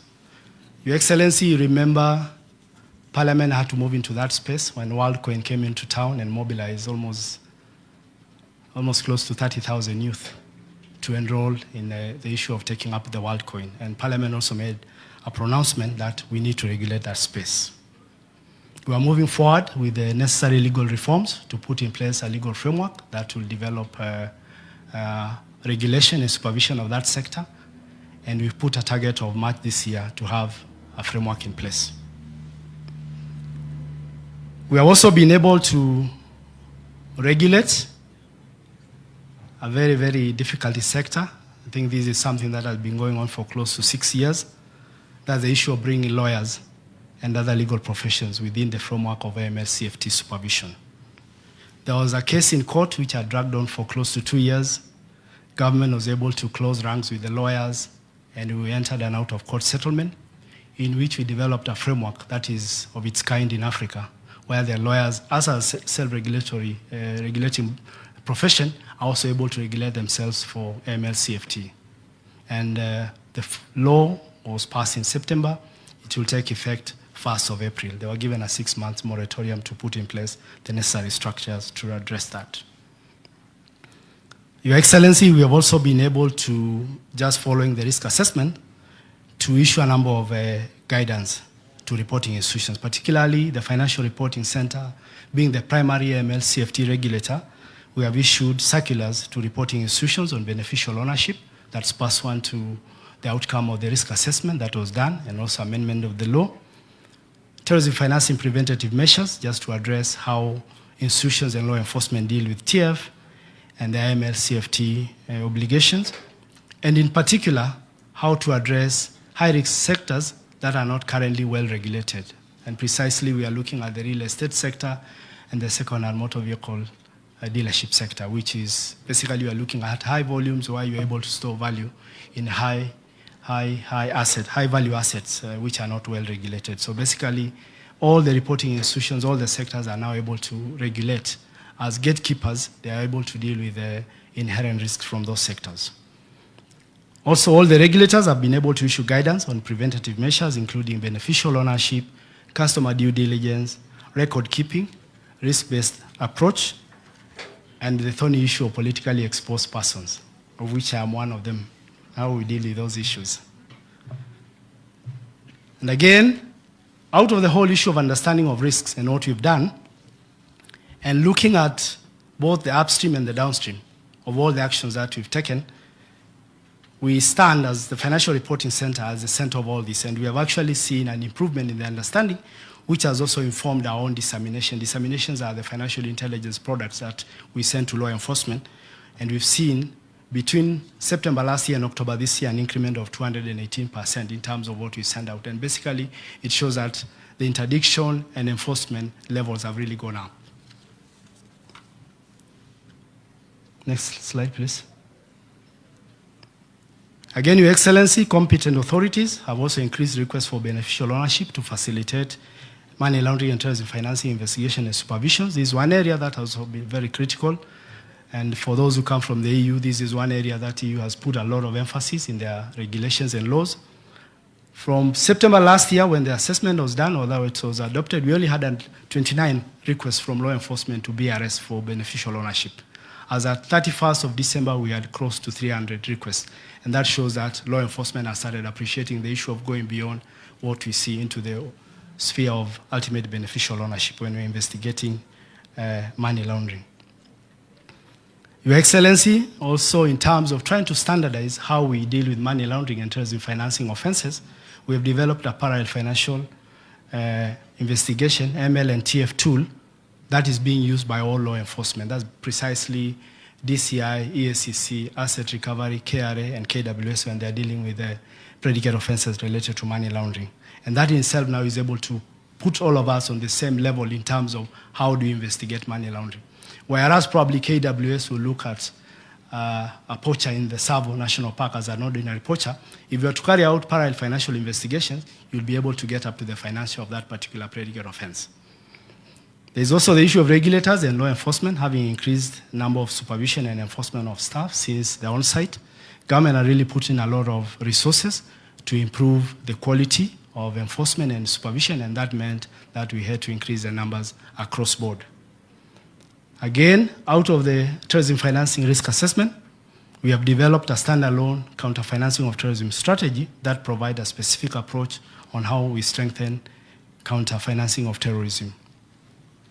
And lastly, Your Excellency, on the issue of proliferation financing and the issue of us complying with the United Nations Security Council resolutions, we have made designations that relate to terrorism financing and circulated to persons and entities required to take action without delay as required by the UN Security Council resolution. You must have seen this in the papers, I think twice this year. The last one 3 weeks ago when the IG of police had to designate a few people who we strongly believe that they are supporting terrorism financing in Kenya. The next steps, Your Excellencies, is that we submitted our post-observation period progress report to the FATF on the 17th of November 2023, and basically highlighting all the actions that we've taken to address the deficiencies.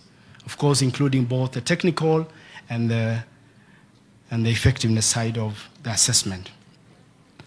We are looking forward to the 7th of January when we'll be required to discuss our findings and the measures that will be taken with the Financial Action Task Force Review Group. This will happen in Abu Dhabi, where in our region we'll have 11 countries defending what they have done to address those deficiencies. And the outcome of this discussion will inform the next steps. Either there'll be an enhanced monitoring by the FATF, and that's a grey listing part of it, or we'll just have to go through the normal follow-up in which those areas that have not been adequately addressed will be handled by the regional FATF-style regional body, that the Eastern and Southern Africa Anti-Money Laundering Group.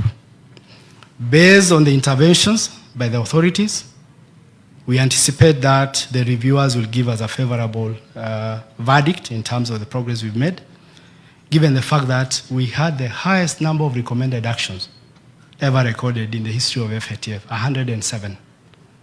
And the irony of this was that the FATF allows a progress report not to go beyond 100 pages. So Dr. Amolo, you are doing a thesis of 107, you condense into 100 pages. This is historical. It was a challenge, but I strongly believe that as a republic, we've played our part to ensure that we address all those deficiencies.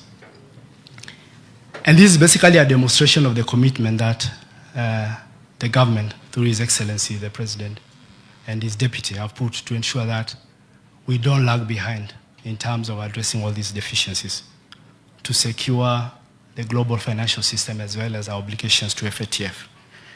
And in conclusion, we are not doing this because of FATF. We are doing this because, one, as a country, we need to continue improving on the aspect of AML CFT for three cardinal reasons. One is to secure our own country and the future of this country. And secondly, to safeguard the integrity of our own financial system as well as a global financial system. And lastly, to create a conducive environment for investment and economic growth. Thank you very much.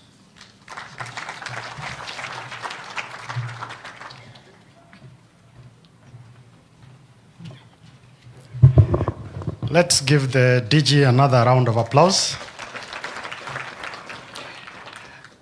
Because of time, I want to believe that we've taken note of the steps that FRC, of course, under the leadership of the National Treasury and the Ministry of Interior have undertaken to get us to where we are.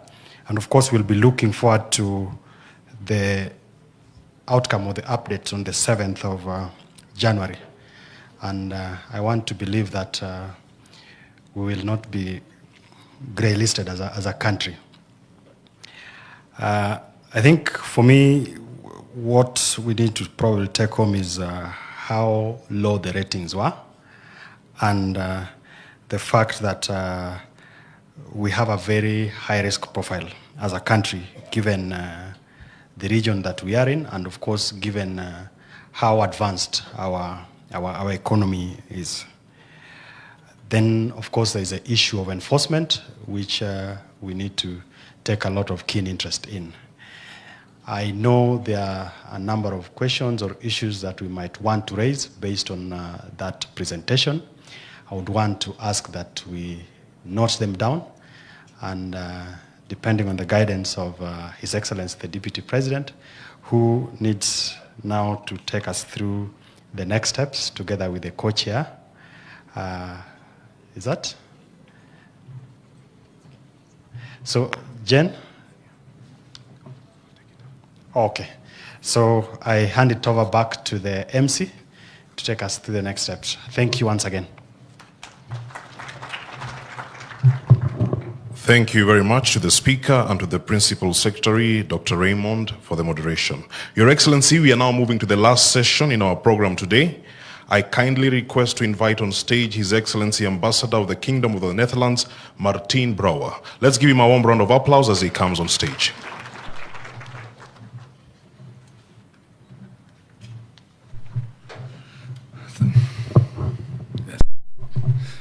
Thank you so much for giving me the floor again. I just want to raise a point here that's very much linked to the next, and that is the items for the agenda for the Development Partnership Forum and for all the partners to discuss in the coming period. And I want to give some special attention to the point of strengthening support for resilience. Why is that so important?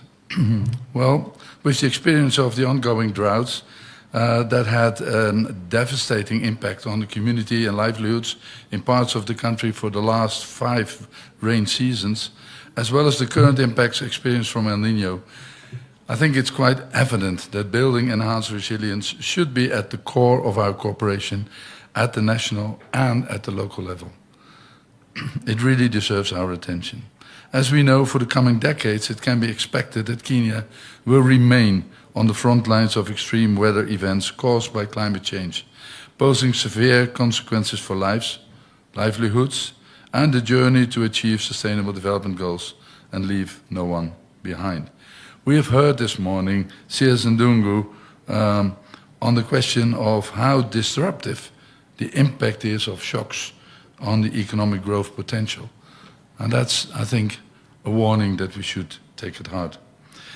This, therefore, calls for a strengthening of readiness systems, both to mitigate and adapt to the anticipated impacts in the humanitarian domain. But more importantly, it underlines the vital need to strengthen long-term resilience building of livelihoods at risk, of at-risk communities and economies, particularly those in the SL counties. So we must look beyond immediate relief and search for sustainable solutions. Only in this way, resilience may be strengthened. While some progress has been made to improve readiness, delivering some positive results, the question is how can we cooperate to achieve even better? And in that regard, we have identified some obstacles that may have to be addressed for more effective help building resilience on the ground, and those obstacles include the lack of proper risk governance and risk management. And another obstacle is that disaster governance architecture at the subnational level needs to be strengthened. That's where high rates of poverty, combined with pressures on and competition on scarce resources, and the threat of radicalization, sometimes come together, resulting in low adaptive capabilities and increasing vulnerability of individuals and communities. Another obstacle is that we're seeing underperforming partnerships between government, communities, development partners, knowledge institutions and the private sector. A better performing partnership should allow for improved joint coordination, locally led planning and integrated approaches to address climate-related hazards and shocks. It should make best use of existing local knowledge, data and information to unlock economic, humanitarian and development nexus opportunities. Finally, preparedness and prevention of climate-related hazards and shocks, and resilience building in particular, require a shift to apply more intentionally climate risk analysis and more flexible funding modalities from development partners. With that in mind, I would like to solicit maybe some feedback on the challenges and the opportunities as I just identified from the government, as well as from the Council of Governors and developing partners, to see how such challenges can be overcome and what type of flexible funding could help to strengthen support for resilience in Kenya. Building resilience is not something that falls under one ministry or one department. There are many different ministries and organizations involved. And that is why we think it is so very important that we make sure that in the work to be done in the next couple of months, we will have the different joint working groups to focus on the issue of resilience and what is the contribution they can make. And my plea would be that we would have a meeting somewhere in February, if possible, in which we bring all those issues together and we come to a plan of how we can attack the lack of resilience of the population in Kenya and try to really strengthen that resilience and come to a situation in which the shocks that will appear will not hamper or affect the underlying economic structure and social structure as much as it has done in the past. Thank you.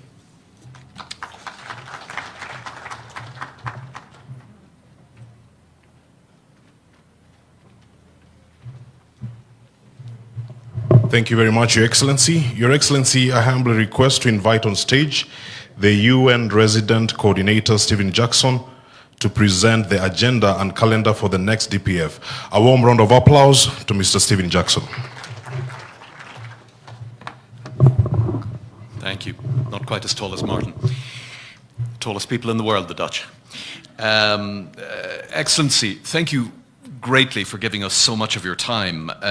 We are already now looking at the next time we can prevail upon you in the format of this development forum, partnership forum, because this was just a beginning.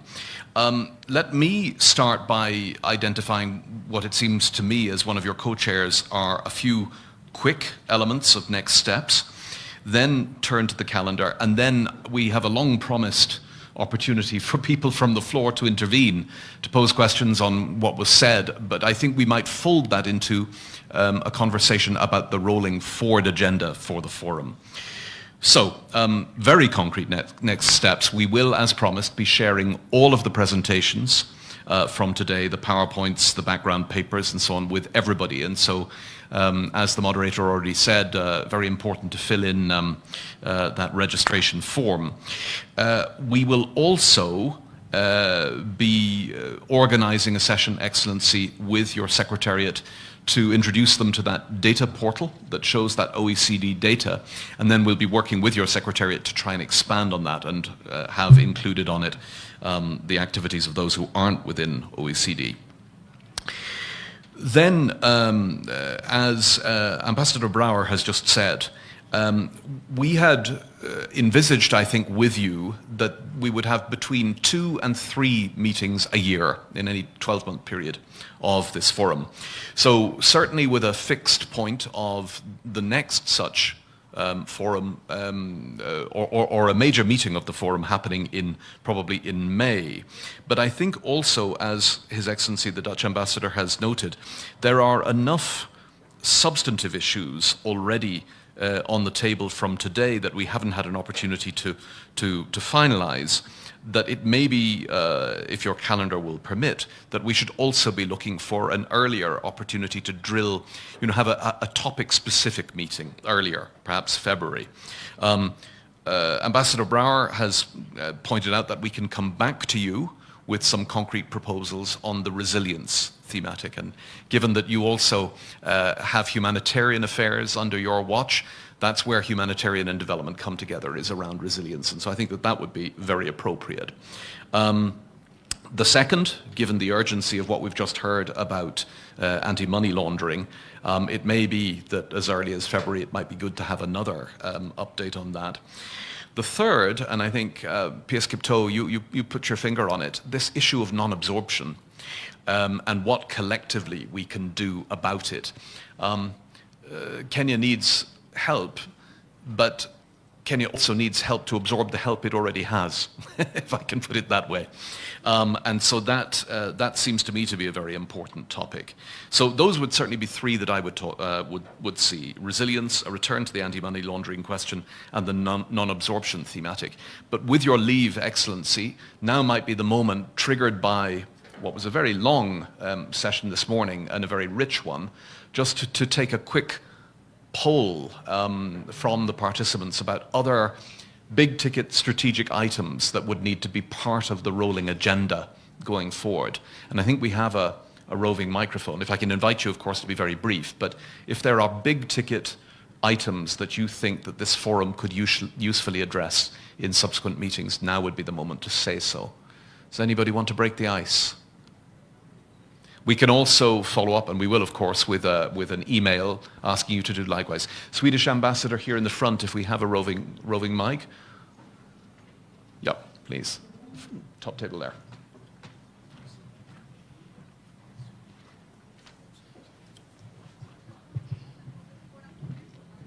Your Excellency, Vice President, and CSS, PSS, all colleagues here present. Thank you for allowing me to share just two reflections from my own head of cooperation and myself on today's exercise. And I think this is our questions that we are asking ourselves, as well as we are asking our Kenyan counterparts. And that is when it comes to private sector and these value chains. We are heavily involved in that. We have been supporting Kenyan agriculture since independence, and the last 12 years, I think, we have been involved in developing the agricultural value chains. What I ask myself now, or we ask ourselves when we see the program on developing the value chains, is a bit on the private sector's part of this, and how we can help to stimulate both national private capital to come into these value chains, and also, of course, international private capital. Because I think that is needed. I think we all realize that a vibrant economy, and CS Ndungu pointed to that, is fundamental to improve the financial health of the government as well.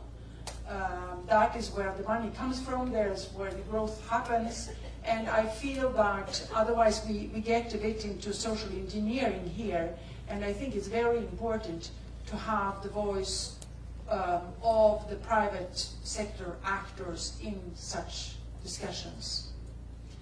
Thank you very much.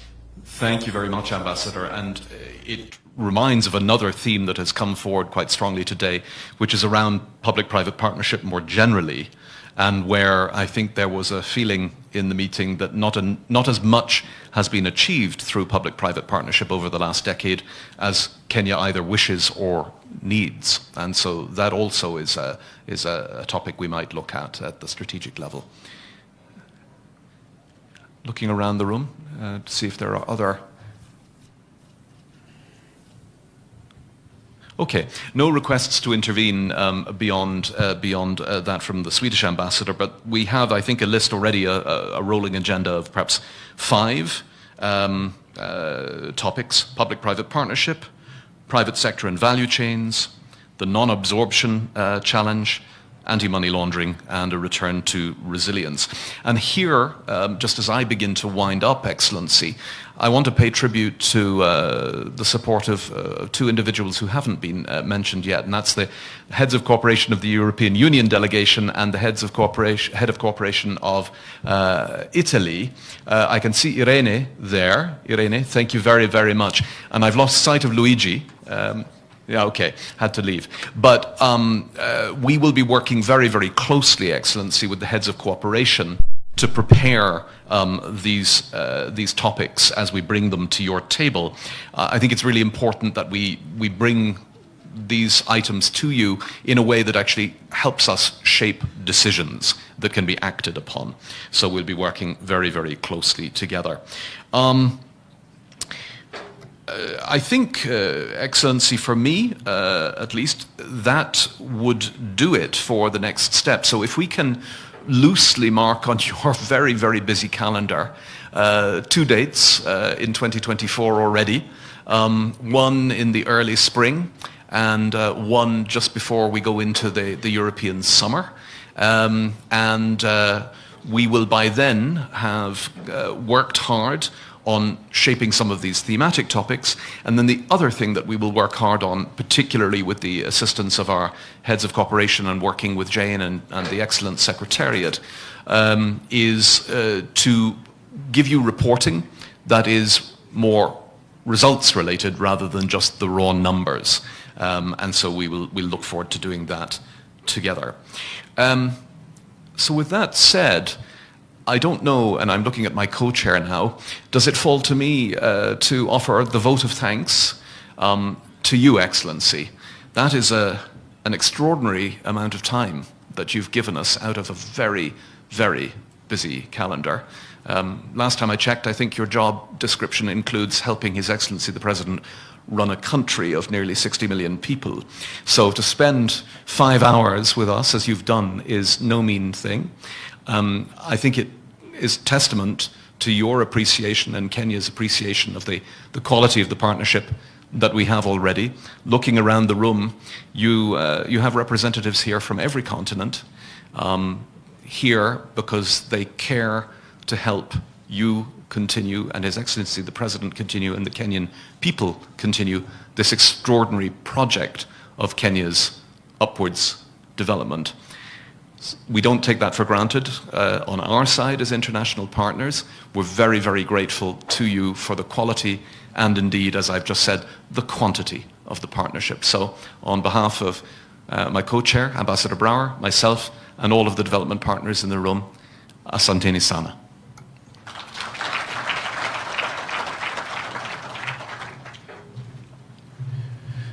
Thank you very much, Mr. Stephen Jackson.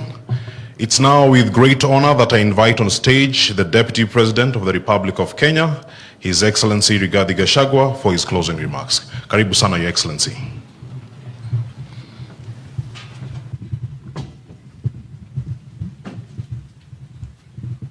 Thank you very much. Please be seated. I think I want to take this opportunity to thank each and everyone in this room for your time, your commitment, and for those who presented, for the quality of the presentation. The presentations were very informative and very enriching, and I thank all of you for supporting the launching of the coordination unit in my office to coordinate matters around international partnerships.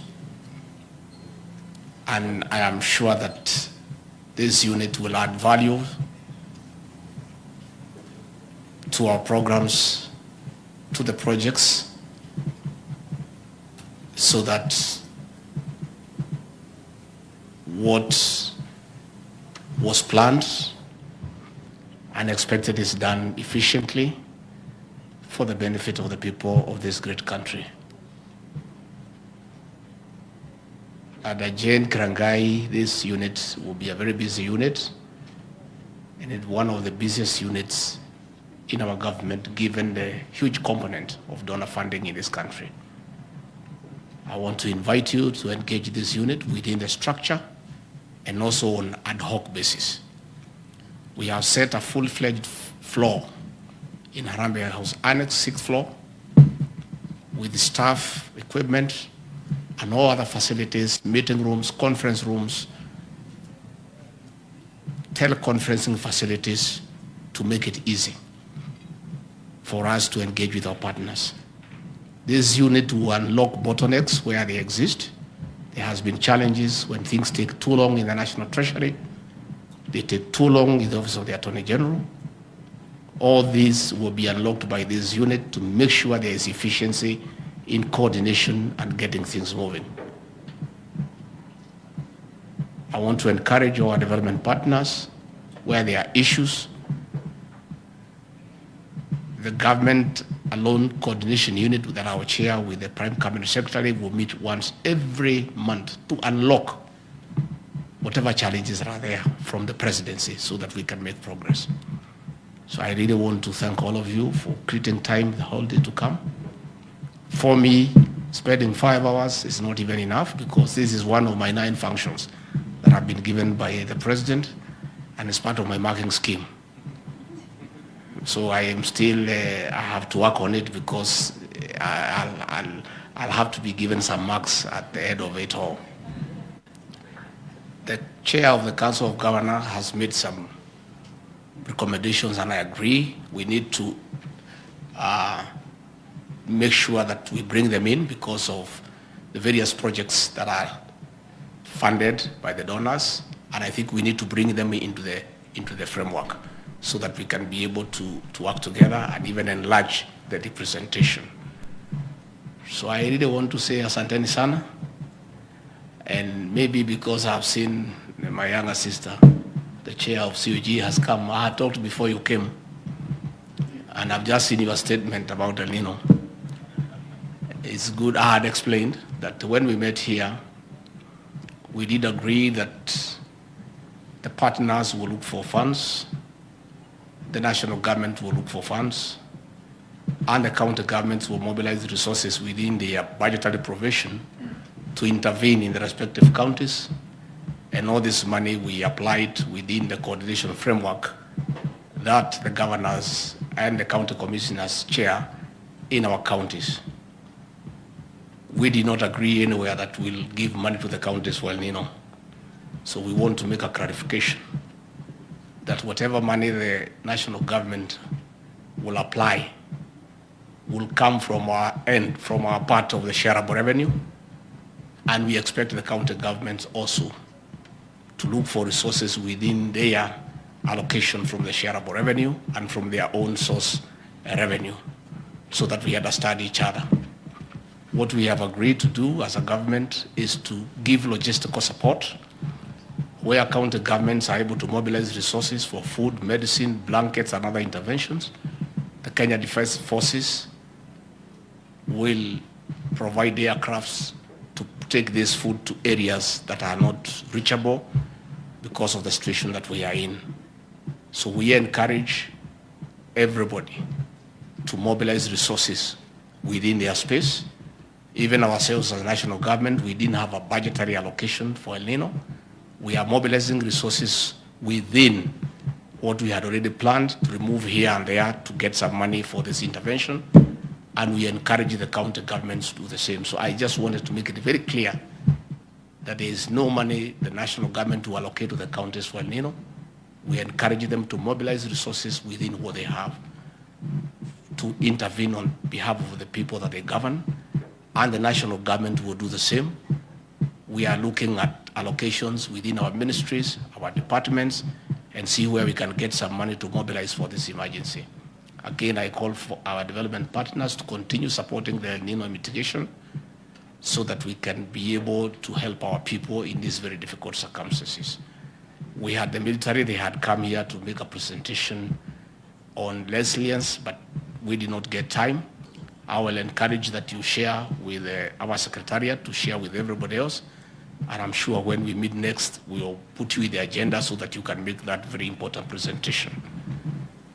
We are available for a meeting next week, next month, February, May, whatever.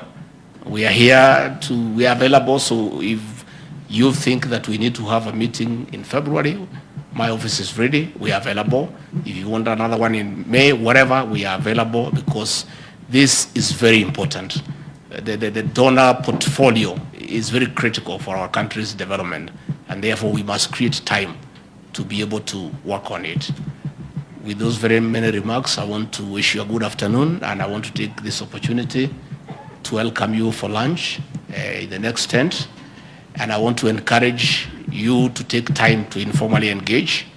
I would like to request the ministers and the PSs to locate partners who have something to do with your department or ministry and share the same table so that you can get to know each other and discuss further issues of concern to you. I would like to encourage the partners also to mingle with government officials so that we get to know each other formally and continue engaging. Finally, you are always welcome here. This should be your second home. Please don't be in a hurry to leave. We have enough refreshments. It's only we don't have a place where you can sleep, so by 6 you can leave. But between now and 6, you are welcome to stay around and continue engaging so that we also develop friendship, continue working on our relationship, continue growing areas of mutual concern to the two parties so that we become better people and we are able to make progress. And with those, asanteni sana.